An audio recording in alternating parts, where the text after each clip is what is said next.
ਵਾਹਿਗੁਰੂ ਜੀ ਕਾ ਖਾਲਸਾ, ਵਾਹਿਗੁਰੂ ਜੀ ਕੀ ਫਤਿਹ। ਅੱਜ ਆਪਾਂ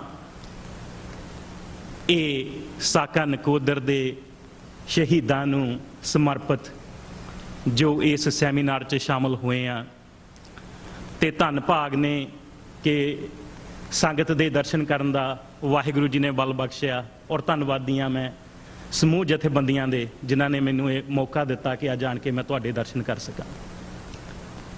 ਮੈਂ ਤੁਹਾਡੇ ਨਾਲ ਜੋ ਕੁਛ ਇਨ ਬਿਨ ਘਟਨਾ ਵਾਪਰੀ ਆ ਉਹਨੂੰ ਬਿਲਕੁਲ ਅਸਲੀਅਤ 'ਚ ਜੋ ਮੈਨੂੰ ਪਤਾ ਗੁਰੂ ਗ੍ਰੰਥ ਸਾਹਿਬ ਜੀ ਦੀ ਹਾਜ਼ਰੀ 'ਚ ਗੁਰੂ ਜੀ ਨੂੰ ਹਾਜ਼ਰ ਨਾਜ਼ਰ ਸਮਝ ਕੇ ਤੁਹਾਨੂੰ ਯਕੀਨ ਦਿਵਾਉਣਾ ਕਿ ਬਿਲਕੁਲ ਸੱਚ ਜੋ ਮੈਨੂੰ ਪਤਾ ਉਹ ਮੈਂ ਤੁਹਾਨੂੰ ਉਸੇ ਤਰੀਕੇ ਨਾਲ ਪੇਸ਼ ਕਰਾਂਗਾ।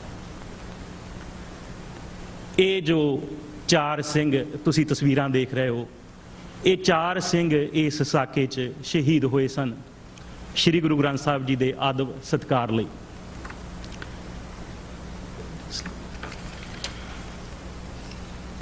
ਤੇ ਘਟਨਾਵਾਂ ਦਾ ਵੇਰਵਾ ਜਿਹੜਾ ਇਹਦੇ 'ਚ 3 ਤਰੀਕਾਂ ਜਿਹੜੀਆਂ ਹੈਗੀਆਂ ਉਹ ਇੰਪੋਰਟੈਂਟ ਹੈਗੀਆਂ। ਉਹ ਹੈਗੀ ਆ ਫਰਵਰੀ 2, ਫਰਵਰੀ 3 ਤੇ ਫਰਵਰੀ 4।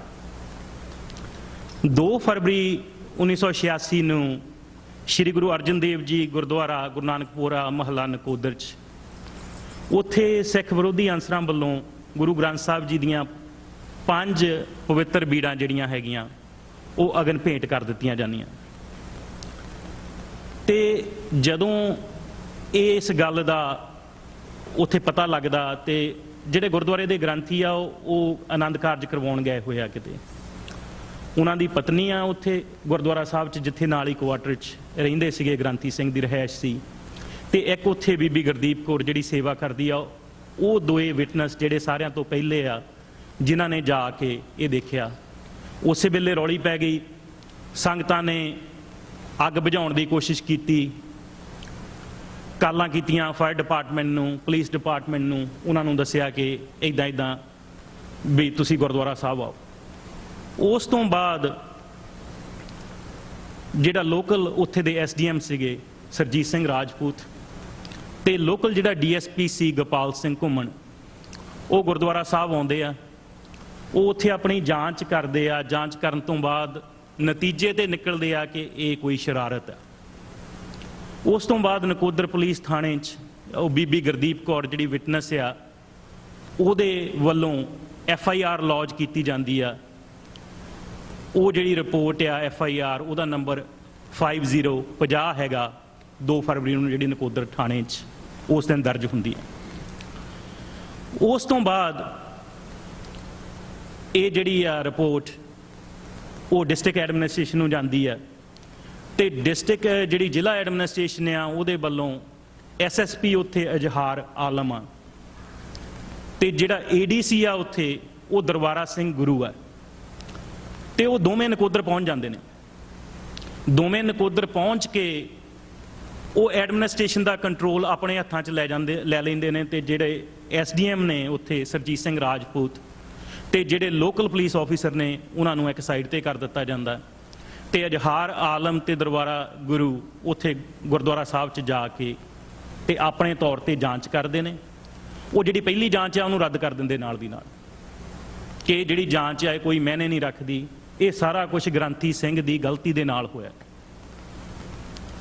ਤੇ ਸੁਭਾਵਿਕ ਆ ਕਿ ਜਿਹੜੇ ਮੌਕੇ ਦੇ ਗਵਾਹ ਨੇ ਉਹਨਾਂ ਨੇ ਜੋ ਦੇਖਿਆ ਔਰ ਜਿਹੜੀ ਪਹਿਲੀ ਟੀਮ ਆ ਉਹਨੇ ਜੋ ਜਾਂਚ ਕੀਤੀ ਆ ਉਹ ਤੋਂ ਬਿਲਕੁਲ ਇਹ ਉਲਟ ਹੈ।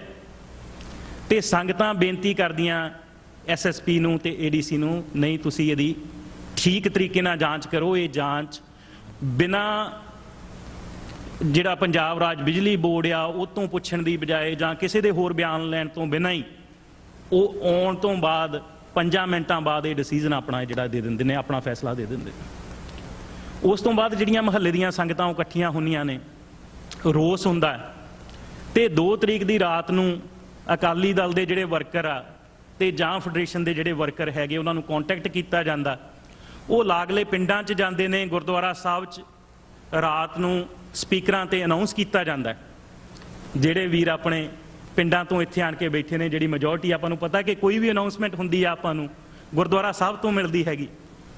ਤੇ ਗੁਰਦੁਆਰਾ ਸਾਹਿਬ ਤੋਂ ਅਨਾਉਂਸਮੈਂਟਾਂ ਹੁੰਦੀਆਂ ਕਿ ਨਕੋਦਰ ਸਾਡੇ ਇਹ ਕਾਰਵਾਈ ਹੋਈ ਹੈ, ਇਹ ਸਾਡੇ ਗੁਰੂ ਗ੍ਰੰਥ ਸਾਹਿਬ ਦੀਆਂ ਜਿਹੜੀਆਂ 5 ਬੀੜਾਂ ਉਹ ਅਗਨ ਭੇਟ ਹੋ ਗਈਆਂ ਨੇ, ਤੇ ਪੁਲਿਸ ਸਾਡੀ ਸੁਣ ਨਹੀਂ ਰਹੀ, ਸਰਕਾਰ ਸਾਡੀ ਸੁਣ ਨਹੀਂ ਰਹੀ, ਤੇ ਸਾਰੇ ਭੈਣ ਭਰਾ ਕੱਲ ਨੂੰ ਗੁਰਦੁਆਰਾ ਸਾਹਿਬ ਪਹੁੰਚੋ। ਤੇ ਹੁਣ 3 ਤਰੀਕ ਹੋ ਗਈ ਆ, ਅਗਲੇ ਦਿਨ ਇਲਾਕੇ ਦੀਆਂ ਸੰਗਤਾਂ ਜਿਹੜੀਆਂ ਗੁਰਦੁਆਰਾ ਸਾਹਿਬ ਦੇ ਵਿੱਚ ਪਹੁੰਚ ਜਾਂਦੀਆਂ। ਇਲਾਕੇ ਦਾ ਜਿਹੜਾ MLA ਆ ਕੁਲਦੀਪ ਸਿੰਘ ਵਡਾਲਾ, ਔਰ ਨਾਲ ਸ਼੍ਰੋਮਣੀ ਕਮੇਟੀ ਦਾ ਵੀ ਮੈਂਬਰ ਆ, ਉਹ ਵੀ ਉੱਥੇ ਪਹੁੰਚ ਜਾਂਦਾ। ਉਸ ਤੋਂ ਬਾਅਦ ਸਲਾਹ ਕੀਤੀ ਜਾਂਦੀ ਕੀਤਾ ਕੀ ਜਾਵੇ। ਪੁਲਿਸ ਨੂੰ ਦੁਬਾਰਾ ਫਿਰ ਅਪਰੋਚ ਕੀਤਾ ਜਾਂਦਾ, ਐਡਮਿਨਿਸਟ੍ਰੇਸ਼ਨ ਨੂੰ ਦੁਬਾਰਾ ਫਿਰ ਅਪਰੋਚ ਕੀਤਾ ਜਾਂਦਾ, ਪਰ ਸੁਣਿਆ ਨਹੀਂ ਜਾ ਰਿਹਾ। ਉਸ ਤੋਂ ਬਾਅਦ ਸੰਗਤਾਂ ਦਾ ਫੈਸਲਾ ਹੁੰਦਾ ਕਿ ਆਪਾਂ ਇੱਕ ਰੋਸ ਮਾਰਚ ਕੱਢੀਏ ਸ਼ਹਿਰ 'ਚ, ਤੇ ਉਹ ਰੋਸ ਮਾਰਚ ਜਿਹੜਾ ਹੈਗਾ ਉਹਦੀ ਅਗਵਾਈ ਜਿਹੜਾ ਉੱਥੇ ਦਾ MLA ਕੁਲਦੀਪ ਸਿੰਘ ਵਡਾਲਾ ਉਹ ਕਰ ਰਿਹਾ। ਨਕੋਦਰ 'ਚ ਜੀ 4 ਕਾਲਜ ਹੈਗੇ, 4 ਕਾਲਜ ਉਸ ਦਿਨ ਬੰਦ ਹੋ ਜਾਂਦੇ ਨੇ, ਸਕੂਲ ਬੰਦ ਹੋ ਜਾਂਦੇ ਨੇ, ਕਚਹਿਰੀਆਂ ਬੰਦ ਹੋ ਜਾਂਦੀਆਂ ਨੇ, ਕਿਉਂਕਿ ਇਹ ਜਿਹੜੀ ਖਬਰ ਆ ਉਹ ਜੰਗਲ ਦੀ ਅੱਗ ਵਾਂਗੂ ਫੈਲ ਜਾਂਦੀ ਇਲਾਕੇ 'ਚ। ਤੇ ਉਸ ਤੋਂ ਬਾਅਦ ਸਾਰੀਆਂ ਸੰਗਤਾਂ ਉੱਥੋਂ ਸਤਨਾਮ ਵਾਹਿਗੁਰੂ ਦਾ ਜਾਪ ਕਰਦੀਆਂ, ਜਿਨ੍ਹਾਂ 'ਚ ਦਾਸ ਆਪ ਹਾਜ਼ਰ ਸੀ ਉਸ ਦਿਨ। ਉਸ ਗੁਰਦੁਆਰਾ ਸਾਹਿਬ ਤੋਂ ਪੁਲਿਸ ਥਾਣੇ ਵੱਲ ਨੂੰ ਮਾਰਚ ਕਰਦੀਆਂ, ਤੇ 2 ਨਾਅਰੇ ਚੱਲਦੇ ਨੇ ਉਹਦੇ ਵਿੱਚ।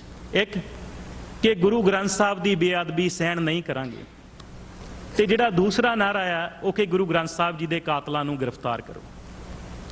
ਸ਼ਹਿਰ ਦੀਆਂ ਗਲੀਆਂ ਬਾਜ਼ਾਰਾਂ 'ਚੋਂ ਹੁੰਦਾ ਹੋਇਆ ਇੱਥੇ ਮੈਂ ਇਹ ਗੱਲ ਵੀ ਦੱਸਣੀ ਜ਼ਰੂਰੀ ਸਮਝਦਾ ਕਿ ਉਹਦੇ ਵਿੱਚ ਜਿਹੜੇ ਸੁਹਿਰਦ ਹਿੰਦੂ ਸਨ ਉਹ ਵੀ ਸਾਡੇ ਨਾਲ ਸਨ ਉਸ ਦਿਨ। ਤੇ ਜਿਹੜੀ ਸ਼ੱਕ ਦੀ ਸੂਈ ਸੀ ਉਹ ਅਟਕੀ ਹੋਈ ਸੀ। ਜਿਹੜਾ ਉੱਥੇ ਸ਼ਿਵ ਸੈਨਾ ਦਾ ਪ੍ਰਧਾਨ ਸੀ, ਜਿਹਨੂੰ ਕਿ ਖਾਨ ਕਰਕੇ ਜਾਣਿਆ ਜਾਂਦਾ, ਕਰਕੇ ਉਹ ਸਲਵਾਰ ਪਾਉਣ ਦਾ ਆਦੀ ਸੀ, ਉਹਦਾ ਅਸਲੀ ਨਾਂ ਰਮੇਸ਼ ਚੰਦਰ ਸੀ, ਤੇ ਉਹਦੇ ਤੇ ਜਾਂਦੀ ਸੀ। ਤੇ ਪੁਲਿਸ ਨੂੰ ਜੋ ਕਿਹਾ ਗਿਆ ਸੀਗਾ ਜਾਂ ਬੇਨਤੀ ਕੀਤੀ ਗਈ ਸੀ ਕਿ ਉਸ ਬੰਦੇ ਨੂੰ ਰਾਉਂਡ ਅਪ ਕਰਕੇ ਇਹਦੀ ਜਿਹੜੀ ਆ ਉਹ ਜਾਂਚ ਕੀਤੀ ਜਾਵੇ, ਪਰ ਜਿਹੜਾ SSP ਅਜਹਾਰ ਆਲਮ ਸੀ ਉਹ ਕਹਿੰਦਾ ਨਹੀਂ, ਮੈਂ ਉਸ ਬੰਦੇ ਨੂੰ ਹੱਥ ਨਹੀਂ ਲਾਵਾਂਗਾ, ਮੈਂ ਉਸ ਬੰਦੇ ਨੂੰ ਬਿਲਕੁਲ ਗ੍ਰਿਫਤਾਰ ਨਹੀਂ ਕਰਾਂਗਾ। ਤੇ ਉਸ ਤੋਂ ਬਾਅਦ ਜਿਹੜਾ ਹੈਗਾ ਉਹ ਜਿਹੜੇ ਸਰਕਲ ਜਥੇਦਾਰ ਸੀਗੇ ਉੱਥੋਂ ਦੇ, ਬਾਬਾ ਜੋਗਿੰਦਰ ਸਿੰਘ ਉਸ ਵੇਲੇ ਸੰਯੁਕਤ ਅਕਾਲੀ ਦਲ ਦੇ ਪ੍ਰਧਾਨ ਸੀ, ਉਹ ਵੀ ਉੱਥੇ ਪਹੁੰਚ ਜਾਂਦੇ ਨੇ। ਉਹ ਮੀਟਿੰਗ ਕਰਦੇ ਨੇ ਅੰਦਰ ਜਾ ਕੇ SSP ਨਾਲ ਕਿ ਸੰਗਤਾਂ 'ਚ ਬਹੁਤ ਜ਼ਿਆਦਾ ਰੋਸ ਆ, ਬਹੁਤ ਜ਼ਿਆਦਾ ਗੁੱਸਾ ਆ, ਤੇ ਤੁਸੀਂ ਇਹ ਸਿਚੁਏਸ਼ਨ ਨੂੰ ਡਿਫਿਊਜ਼ ਕਰਨ ਦੀ ਕੋਸ਼ਿਸ਼ ਕਰੋ, ਤੁਸੀਂ ਉਸ ਬੰਦੇ ਨੂੰ ਗ੍ਰਿਫਤਾਰ ਕਰੋ ਤਾਂ ਕਿ ਜਿਹੜੇ ਨੌਜਵਾਨ ਆ ਉਹ ਸ਼ਾਂਤ ਹੋ ਸਕਣ। ਕਿਉਂਕਿ ਫੈਡਰੇਸ਼ਨ ਦੇ ਜਿੰਨੇ ਵਰਕਰ ਸੀਗੇ, 4 ਇਨਕਲੂਡਿੰਗ ਮੁੰਡੇ ਕੁੜੀਆਂ, ਦੋਨਾਂ ਕੁੜੀਆਂ ਦੇ ਕਾਲਜਾਂ ਤੋਂ, ਸਾਰੇ ਉੱਥੇ ਨਾਲ ਨੇ।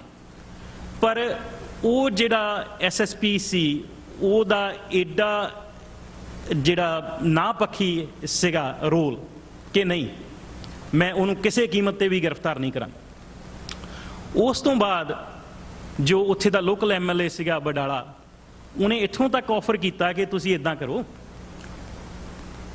ਮੈਨੂੰ ਵੀ ਅੰਦਰ ਕਰ ਦਿਓ, ਮੈਨੂੰ ਵੀ ਗ੍ਰਿਫਤਾਰ ਕਰ ਲਓ, ਮੈਨੂੰ ਵੀ ਗ੍ਰਿਫਤਾਰ ਕਰ ਲਓ, ਉਸ ਸ਼ਖਸ ਨੂੰ ਵੀ ਗ੍ਰਿਫਤਾਰ ਕਰ ਲਓ, ਤੇ ਘੱਟੋ ਘੱਟ ਫਾਰ ਦੀ ਟਾਈਮਿੰਗ ਗੁੱਸਾ ਠੰਡਾ ਹੋ ਜਾਊਗਾ। ਉਸ ਤੋਂ ਬਾਅਦ ਇਹ ਜਿਹੜੀ ਹੈਗੀ ਘਟਨਾ, ਇਹਦੀ ਤੁਸੀਂ ਪੂਰੀ ਜਾਂਚ ਕਰੋ। ਪਰ ਆਲਮ ਦਾ ਉਸ ਵੇਲੇ ਇਹ ਜਵਾਬ ਸੀ ਕਿ ਬਹੁਤ ਜ਼ਿਲ੍ਹੇ ਨੇ ਲੱਗਦੇ ਨਕੋਦਰ ਦੇ ਨਾਲ, ਮੈਂ ਉਹ ਸਾਰੇ ਜ਼ਿਲ੍ਹਿਆਂ ਦੀ ਪੁਲਿਸ ਸੱਦਾਂਗਾ ਕੱਲ ਨੂੰ ਇੱਥੇ, ਮੈਂ CRP ਬੁਲਾਵਾਂਗਾ, ਮੈਂ BSF ਬੁਲਾਵਾਂਗਾ, ਮੈਂ ਇਸ ਜਿਹੜੀ ਇਹਨਾਂ ਨੂੰ ਬਹੁਤ ਹੈਵੀਲੀ ਹੈਂਡਡ ਜਿਹੜਾ ਹੈਗਾ, ਮੈਂ ਇਸ ਸਿਚੁਏਸ਼ਨ ਨੂੰ ਜਿਹੜਾ ਹੈਗਾ ਉਹ ਡੀਲ ਕਰੂੰਗਾ। ਤੇ ਉਹਨੇ ਕੋਈ ਵੀ ਗੱਲ ਸੁਣਨ ਤੋਂ ਇਨਕਾਰ ਕਰ ਦਿੱਤਾ, ਤੇ ਸਾਰੇ ਜਾਣੇ ਅੰਦਰੋਂ ਆ ਗਏ, ਆਣ ਕੇ ਦੱਸਿਆ ਸੰਗਤਾਂ ਨੂੰ ਕਿ ਜਿਹੜੀ ਸਾਡੀ ਬੇਬਸੀ ਆ, ਸਾਨੂੰ ਕੋਈ ਸੁਣ ਨਹੀਂ ਰਿਹਾ। ਪਰ ਫਿਰ ਵੀ ਵਡਾਲਾ ਸਾਹਿਬ ਨੇ ਕਿਹਾ ਕਿ ਤੁਸੀਂ ਅੱਜ ਰਾਤ ਦਾ ਸਮਾਂ ਦਿਓ, ਮੈਂ ਆਪਣੇ ਜਿਹੜੀ ਮਿਨਿਸਟਰੀ ਆ ਉਹਨਾਂ ਦੇ ਨਾਲ ਗੱਲ ਕਰਦਾ, ਆਪਾਂ ਕੋਸ਼ਿਸ਼ ਕਰਦੇ ਹਾਂ ਕਿ ਇਹਦੀ ਜਾਂਚ ਹੋਵੇ, ਜਿਸ ਨੂੰ ਕਿ ਸੰਗਤਾਂ ਨੇ ਫਿਰ ਮੰਨ ਲਿਆ। ਇਹ 3 ਤਰੀਕ ਦੀ ਸ਼ਾਮ ਦੀ ਗੱਲ। ਉਸ ਤੋਂ ਬਾਅਦ 3 ਤਰੀਕ ਸ਼ਾਮ ਨੂੰ ਹੀ ਬਾਬਾ ਜੋਗਿੰਦਰ ਸਿੰਘ ਜੀ ਵਾਪਸ ਚਲੇ ਜਾਂਦੇ ਨੇ, ਤੇ ਉਸੇ ਸ਼ਾਮ ਨੂੰ ਜਿਹੜਾ ਸ਼ਿਵ ਸੈਨਾ ਦਾ ਸਟੇਟ ਪ੍ਰੈਜ਼ੀਡੈਂਟ ਜਿਹੜਾ ਹੈਗਾ ਰਮਾਕਾਂਤ ਜਲੋਟਾ, ਉਹ ਵੀ ਨਕੋਦਰ ਪਹੁੰਚ ਜਾਂਦਾ। ਉਹ ਤੇ ਉੱਥੇ ਦੇ ਜਿਹੜੇ ਸ਼ਿਵ ਸੈਨਾ ਦੇ ਲੋਕਲ ਯੂਨਿਟ ਜਿਹੜੇ ਹੈਗੇ ਆ, ਉਹ ਸ਼ਹਿਰ ਦੇ ਵਿੱਚ ਸ਼ਾਮ ਨੂੰ ਜਲੂਸ ਕੱਢਦੇ ਨੇ, ਜਿਹਦੇ ਵਿੱਚ ਉਹਨਾਂ ਦੇ ਕੋਲ ਤਰਸ਼ੂਲ ਨੇ, ਉਹਨਾਂ ਦੇ ਕੋਲ ਗਡਾਸੀਆਂ ਨੇ, ਉਹਨਾਂ ਦੇ ਕੋਲ ਤਲਵਾਰਾਂ ਨੇ, ਤੇ ਉਹ 2 ਨਾਅਰੇ ਲਾਉਂਦੇ ਨੇ। ਤੇ ਜਿਹੜੇ ਉਹ ਨਾਅਰੇ ਲਾਉਂਦੇ ਨੇ ਕਿ 5% ਨੂੰ ਦਿਆਂਗੇ ਮਾਰ, ਫੇਰ ਪਿੰਡਾਂ ਨੂੰ ਹੋਵਾਂਗੇ ਤਿਆਰ। ਉਸ ਤੋਂ ਬਾਅਦ ਉਹ ਨਾਰਾ ਲਾਉਂਦੇ ਨੇ, शिव शक्ति का जाप करेंगे, अपनी रखिया आप करेंगे। और शाम ਨੂੰ ਉਸੇ ਨੂੰ ਜਿਹੜੀ ਐਡਮਿਨਿਸਟ੍ਰੇਸ਼ਨ ਆ ਨਕੋਦਰ ਦੇ ਵਿੱਚ ਕਰਫਿਊ ਲਾ ਦਿੰਦੀ। ਹੁਣ ਇਹਦਾ ਕਰਫਿਊ ਲਾਇਆ ਜਾਂਦਾ ਕਿ ਸਰਕਾਰ ਨੂੰ ਪਤਾ ਆ ਕਿ ਉੱਥੇ ਅਨਾਉਂਸਮੈਂਟ ਹੋਈ ਆ ਕਿ ਸੰਗਤਾਂ ਨੇ ਕੱਲ ਨੂੰ ਸਵੇਰੇ ਫੇਰ ਇੱਥੇ ਆਉਣਾ।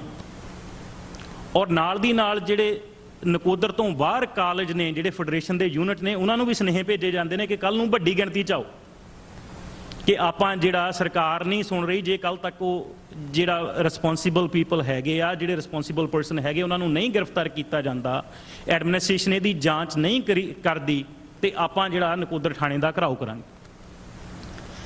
ਪਰ ਐਡਮਿਨਿਸਟ੍ਰੇਸ਼ਨ ਕੋਈ ਲਾਗਲੇ ਪਿੰਡਾਂ 'ਚ ਕੋਈ ਮਨਾਦੀ ਨਹੀਂ ਕਰਾਉਂਦੀ, ਕੋਈ ਦੱਸਦੀ ਨਹੀਂ ਕਿ ਨਕੋਦਰ 'ਚ ਕਰਫਿਊ ਲੱਗਾ।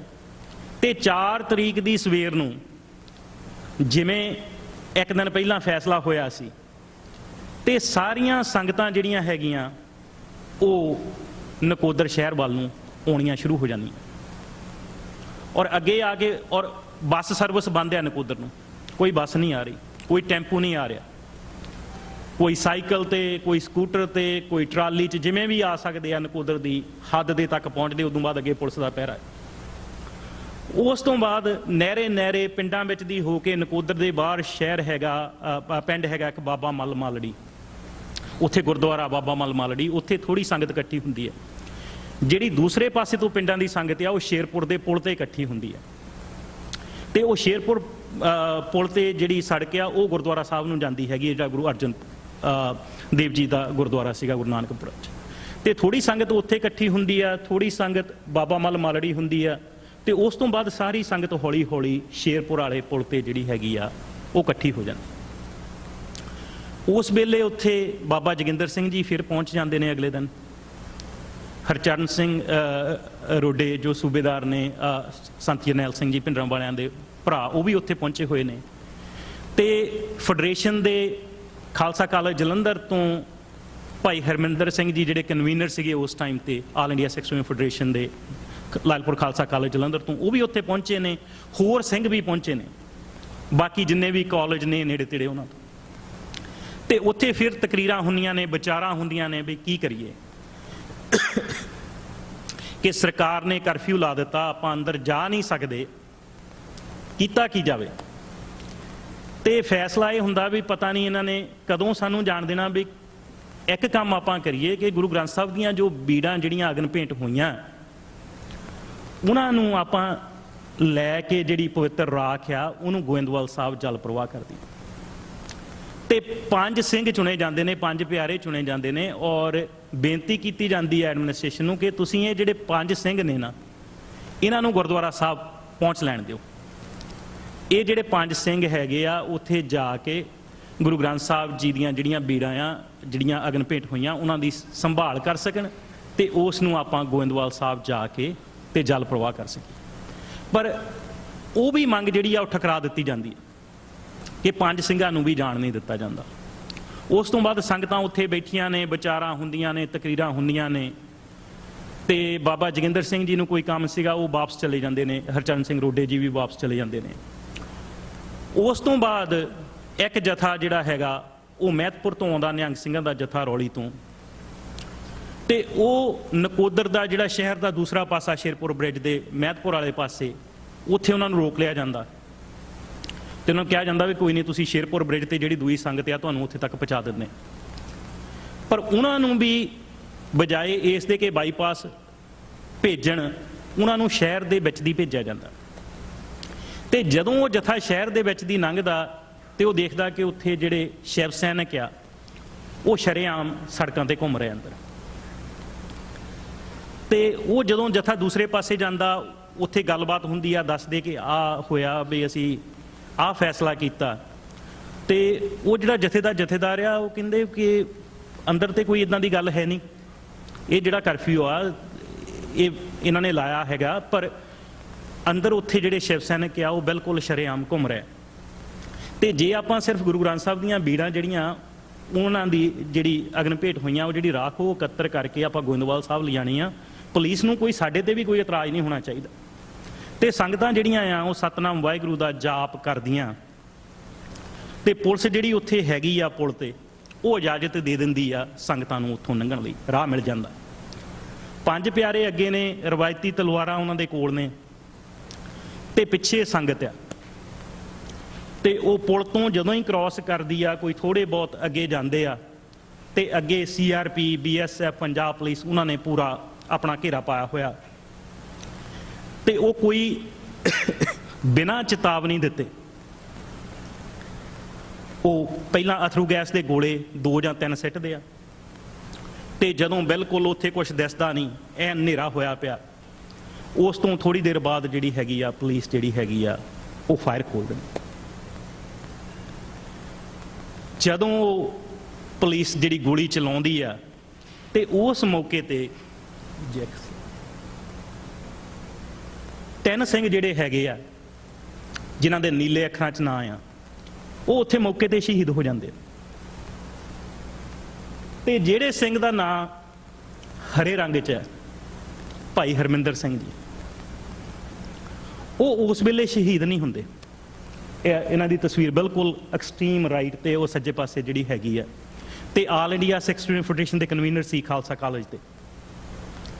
ਉਹਨਾਂ ਦਾ ਕਸੂਰ ਕੀ ਸੀ ਕਿ ਜਿਹੜਾ ਸਵਰਨ ਘੋਟਣਾ DSP ਸੀ, ਖਾਲਸਾ ਕਾਲਜ ਦੇ ਮੂਹਰੇ ਨਾਕਾ ਹੜਤਾਲ ਕੀਤੀ ਹੋਈ ਸੀਗੀ ਫੈਡਰੇਸ਼ਨ ਦੇ ਵਰਕਰਾਂ ਨੇ, ਚੱਕਾ ਜਾਮ ਕੀਤਾ ਹੋਇਆ ਸੀ ਬੱਸਾਂ ਦਾ, ਤੇ ਉੱਥੇ ਇੱਕ ਸਿੰਘ ਦੀ ਇਸ ਸਵਰਨ ਘੋਟਣੇ ਨੇ ਪੱਗ ਲਾਈ ਸੀ, ਦਸਤਾਰ ਲਾਈ ਸੀ, ਔਰ ਭਾਈ ਹਰਮਿੰਦਰ ਸਿੰਘ ਜੀ ਨੇ ਉਹਨੂੰ ਉਸ ਵੇਲੇ DSP ਨੂੰ ਫੜ ਕੇ ਅੰਦਰ ਲਿਜਾ ਕੇ ਉਸ ਸਿੰਘ ਤੋਂ ਮਾਫੀ ਮੰਗਵਾਈ ਸੀ। ਕਿੰਨੀ ਕੁ ਜੁਰਤ ਹੋਏਗੀ, ਕਿੰਨੀ ਕੁ ਦਲੇਰੀ ਹੋਏਗੀ, ਕਿੰਨੀ ਕੁ ਬਹਾਦਰੀ ਹੋਏਗੀ। ਜਿਹੜੇ ਸਿੱਖ ਸੰਘਰਸ਼ ਦੇ ਵਾਕਿਫ ਨੇ ਉਹਨਾਂ ਨੂੰ ਪਤਾ ਕਿ ਸਵਰਨ ਘੋਟਣਾ ਕੌਣ ਸੀ। ਸਵਰਨ ਘੋਟਣੇ ਨੂੰ ਖਾਲਸਾ ਕਾਲਜ ਜਲੰਧਰ ਦੇ ਅੰਦਰ ਲਿਜਾ ਕੇ ਇਹ ਦੱਸਣਾ ਕਿ ਦਸਤਾਰ ਸਾਨੂੰ ਕਿੱਦਾਂ ਮਿਲੀ ਆ ਤੇ ਇਹਦੀ ਰੱਖਿਆ ਕਿੱਦਾਂ ਕਰਨੀ ਹੈ, ਉਹ ਭਾਈ ਹਰਮਿੰਦਰ ਸਿੰਘ ਜੀ ਨੇ ਕੀਤੀ ਸੀ। ਸਤਿ ਸ਼੍ਰੀ ਅਕਾਲ।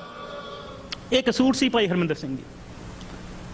ਔਰ ਉਸ ਤੋਂ ਬਾਅਦ ਭਾਈ ਹਰਮਿੰਦਰ ਸਿੰਘ ਜੀ ਉੱਥੇ ਲਾਗੇ ਇੱਕ ਆਰਾ ਸੀ ਜਿਹਨੂੰ ਕਿ ਨੱਥਾ ਸਿੰਘ ਦਾ ਆਰਾ ਕਿਹਾ ਜਾਂਦਾ, ਉਹਦੇ ਵਿੱਚ ਸ਼ੈਲਟਰ ਲੈ ਕੇ ਬੈਠੇ ਹੋਏ ਸੀ। ਨਾਲ ਉਹਨਾਂ ਦੇ ਭਾਈ ਅਮਰਜੀਤ ਸਿੰਘ ਢਿੱਲੋਂ ਜਿਹੜੇ ਉਹ ਵੀ ਨਾਲ ਸੀਗੇ ਉੱਥੇ। ਹੁਣ ਜਦੋਂ ਗੋਲੀ ਚੱਲੀ ਆ, ਸੰਗਤ 'ਚ ਭਗਦੜ ਮੱਚ ਗਈ, ਤੇ ਪੁਲਿਸ ਜਿਹੜੀ ਹੈਗੀ ਆ ਉਹ ਘੋੜਸਵਾਰ ਪੁਲਿਸ ਸੰਗਤਾਂ ਦੇ ਪਿੱਛਾ ਕਰਦੀ ਜਾਂਦੀ ਹੈ। ਤੇ ਦੂਰ ਤੱਕ ਮਤਲਬ ਉਤੋਂ ਸ਼ੇਰਪੁਰ ਬ੍ਰਿਜ ਤੋਂ ਅਗਲਾ ਪਿੰਡ ਜਿਹੜਾ ਹੈਗਾ ਸ਼ੇਰਪੁਰ ਆ, ਉਦੋਂ ਅੱਗੇ ਇੱਕ ਪਿੰਡ ਹਸੈਨਪੁਰ ਆ, ਉੱਥੇ ਤੱਕ ਜਾ ਕੇ ਜਿਹੜਾ ਸਿੰਘਾਂ ਨੂੰ ਘਰਾਂ ਚੋਂ ਕੱਢ ਕੇ, ਫਾਰਮ ਹਾਊਸਾਂ ਚੋਂ ਕੱਢ ਕੇ ਉਹਨਾਂ ਤੇ ਤਸ਼ੱਦਦ ਕੀਤਾ ਜਾਂਦਾ, ਉਹਨਾਂ ਨੂੰ ਰਫਲਾਂ ਦੇ ਬੱਟ ਮਾਰੇ ਜਾਂਦੇ ਆ, ਔਰ ਉਹਨਾਂ ਨੂੰ ਗ੍ਰਿਫਤਾਰ ਵੀ ਕੀਤਾ ਜਾਂਦਾ। ਹੁਣ ਜੇ ਆਪਾਂ ਅਗਲੀ ਤਸਵੀਰ ਦੇਖੀਏ, ਸਿੰਘਾਂ ਦੇ ਨਾਂ ਅੰਕਿਤ ਨੇ ਇਹਦੇ 'ਚ। ਸ਼ਹੀਦ ਭਾਈ ਰਵਿੰਦਰ ਸਿੰਘ ਜੀ ਉਹ ਬਿਲਕੁਲ ਖੱਬੇ ਪਾਸੇ ਨੇ, ਸੈਂਟਰ 'ਚ ਭਾਈ ਝਲਮਣ ਸਿੰਘ ਜੀ, ਤੇ ਦੂਸਰੇ ਪਾਸੇ ਭਾਈ ਬਲਤੀਰ ਸਿੰਘ ਫੌਜੀ। ਇਹ ਤਿੰਨੇ ਸਿੰਘ ਮੌਕੇ ਤੇ ਸ਼ਹੀਦ ਹੋਏ ਆ। ਇਸ ਕਰਕੇ ਭਾਈ ਹਰਮਿੰਦਰ ਸਿੰਘ ਜੀ ਦੀ ਤਸਵੀਰ ਇਹਨਾਂ ਦੇ ਨਾਲ ਨਹੀਂ ਹੈ, ਕਿਉਂਕਿ ਭਾਈ ਹਰਮਿੰਦਰ ਸਿੰਘ ਜੀ ਮੌਕੇ ਤੇ ਸ਼ਹੀਦ ਨਹੀਂ ਹੋਏ। ਭਾਈ ਹਰਮਿੰਦਰ ਸਿੰਘ ਜੀ ਨੂੰ ਉਹ ਜਿਹੜਾ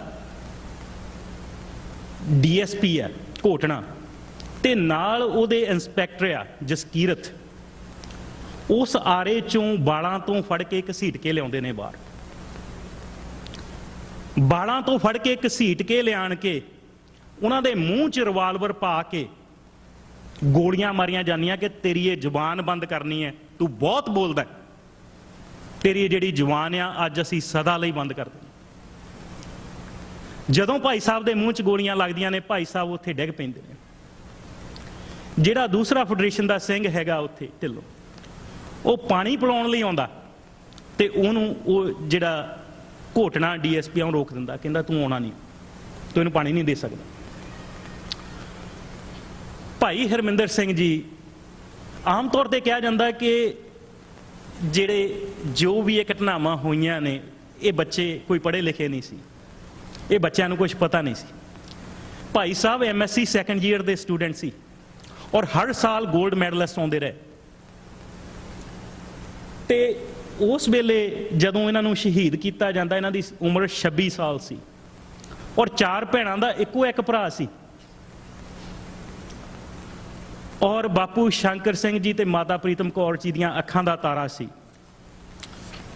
हुण वीर जी ये जे तुसी पोस्टमार्टम रिपोर्ट जिहड़ी हैगी आ भाई हरविंदर सिंह जी दी देखो, इत्थे एक गल मैं थोड़ी दसनी भुल गया कि ये ਸਿੰਘਾਂ ਨੂੰ लावारस ते अणपछाते कह के पुलिस ने इन्हां दा संस्कार किया सी। आपां डिटेल च गां गल करांगे, पर जिवें तुसीं इस पोस्टमार्टम रिपोर्ट के उपर देख सकते हो जिथे नाम लिखिया है उत्थे भाई साहब का नाम हरविंदर सिंह, हरमिंदर सी सिर्फ हरविंदर लिखिया होया, उन्हां दे पिता जी का नाम शंकर सिंह लिखिया होया।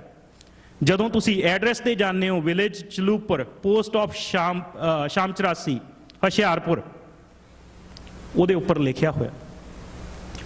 उस तो बाद पुलिस कांस्टेबल जिहड़ा उन्हां नूं लैके गया राजपाल, उहदा पेटी नंबर 665।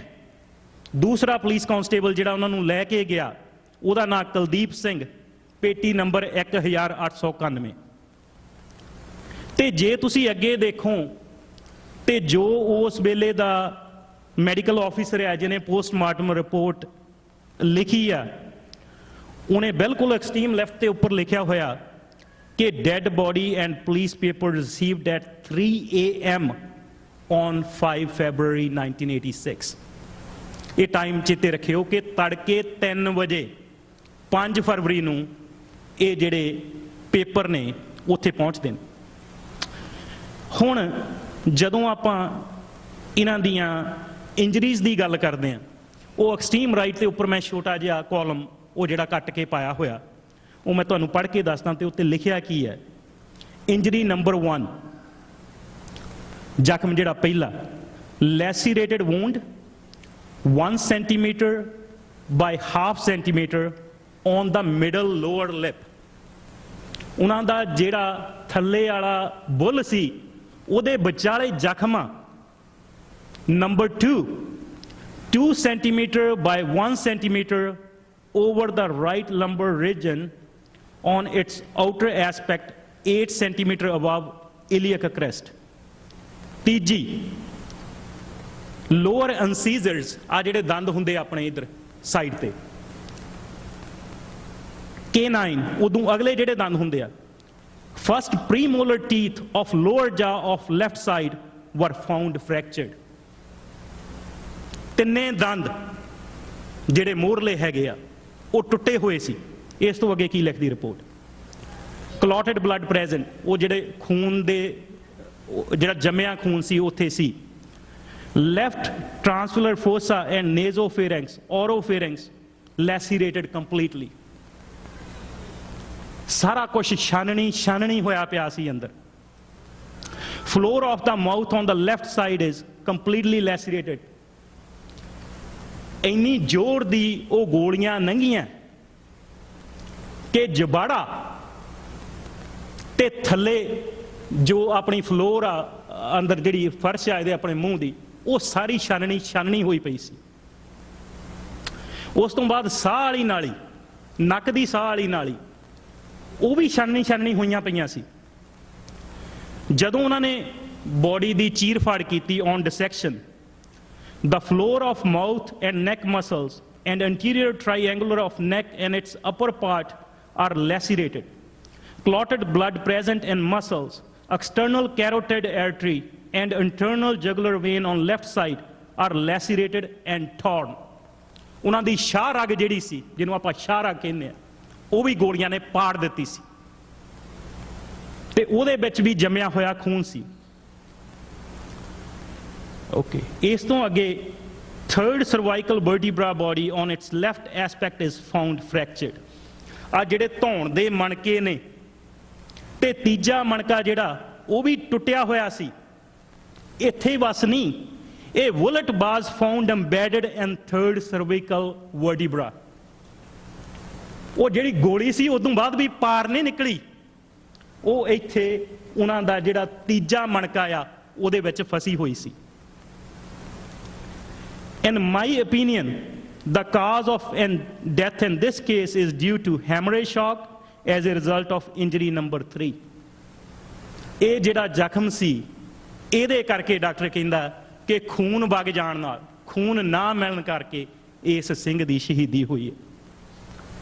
ਤੇ ਇਹ ਜਿਹੜੇ ਪੇਪਰ ਨੇ ਉਸ ਵੇਲੇ ਜਿਹੜਾ ਕੁਲਦੀਪ ਸਿੰਘ ਕਾਂਸਟੇਬਲ ਆ ਪੇਟੀ ਨੰਬਰ 1891 ਉਹਨੂੰ ਦਿੱਤੇ ਨੇ, ਸਰੀਰ ਉਹਨੂੰ ਦਿੱਤਾ ਹੈ ਪੋਸਟਮਾਰਟਮ ਤੋਂ ਬਾਅਦ, ਪੋਸਟਮਾਰਟਮ ਦੀ ਕਾਪੀ ਦਿੱਤੀ ਹੈ, ਤੇ ਜੋ ਉਹਨਾਂ ਦੇ ਬਸਤਰ ਸੀ ਜਾਂ ਹੋਰ ਚੀਜ਼ਾਂ ਸੀਗੀਆਂ ਜਿਹੜੀਆਂ ਪਰਸਨਲ ਉਹ ਉਹਨਾਂ ਨੂੰ ਦਿੱਤੀਆਂ ਨੇ, ਤੇ ਜਿਹੜੀ ਇਹ ਰਿਪੋਰਟ ਆ 8 ਪੇਜਾਂ ਦੀ ਇਹ ਦਿੱਤੀ ਹੈ, ਤੇ ਜਿਹੜਾ ਬੁਲਟ ਉਹਨਾਂ ਨੇ ਕੱਢਿਆ ਵਨ ਸੀਲਡ ਬੁਲਟ ਜਿਹੜਾ ਹੈਗਾ ਉਹ ਜਿਹੜੀ ਵਾਇਲ ਆ ਉਹ ਦਿੱਤੀ ਹੈ। ਇਹ ਸਾਰੀਆਂ ਚੀਜ਼ਾਂ ਜਿਹੜੀਆਂ ਹੈਗੀਆਂ ਉਹ ਪੁਲਿਸ ਦੇ ਕਬਜ਼ੇ 'ਚ ਨੇ।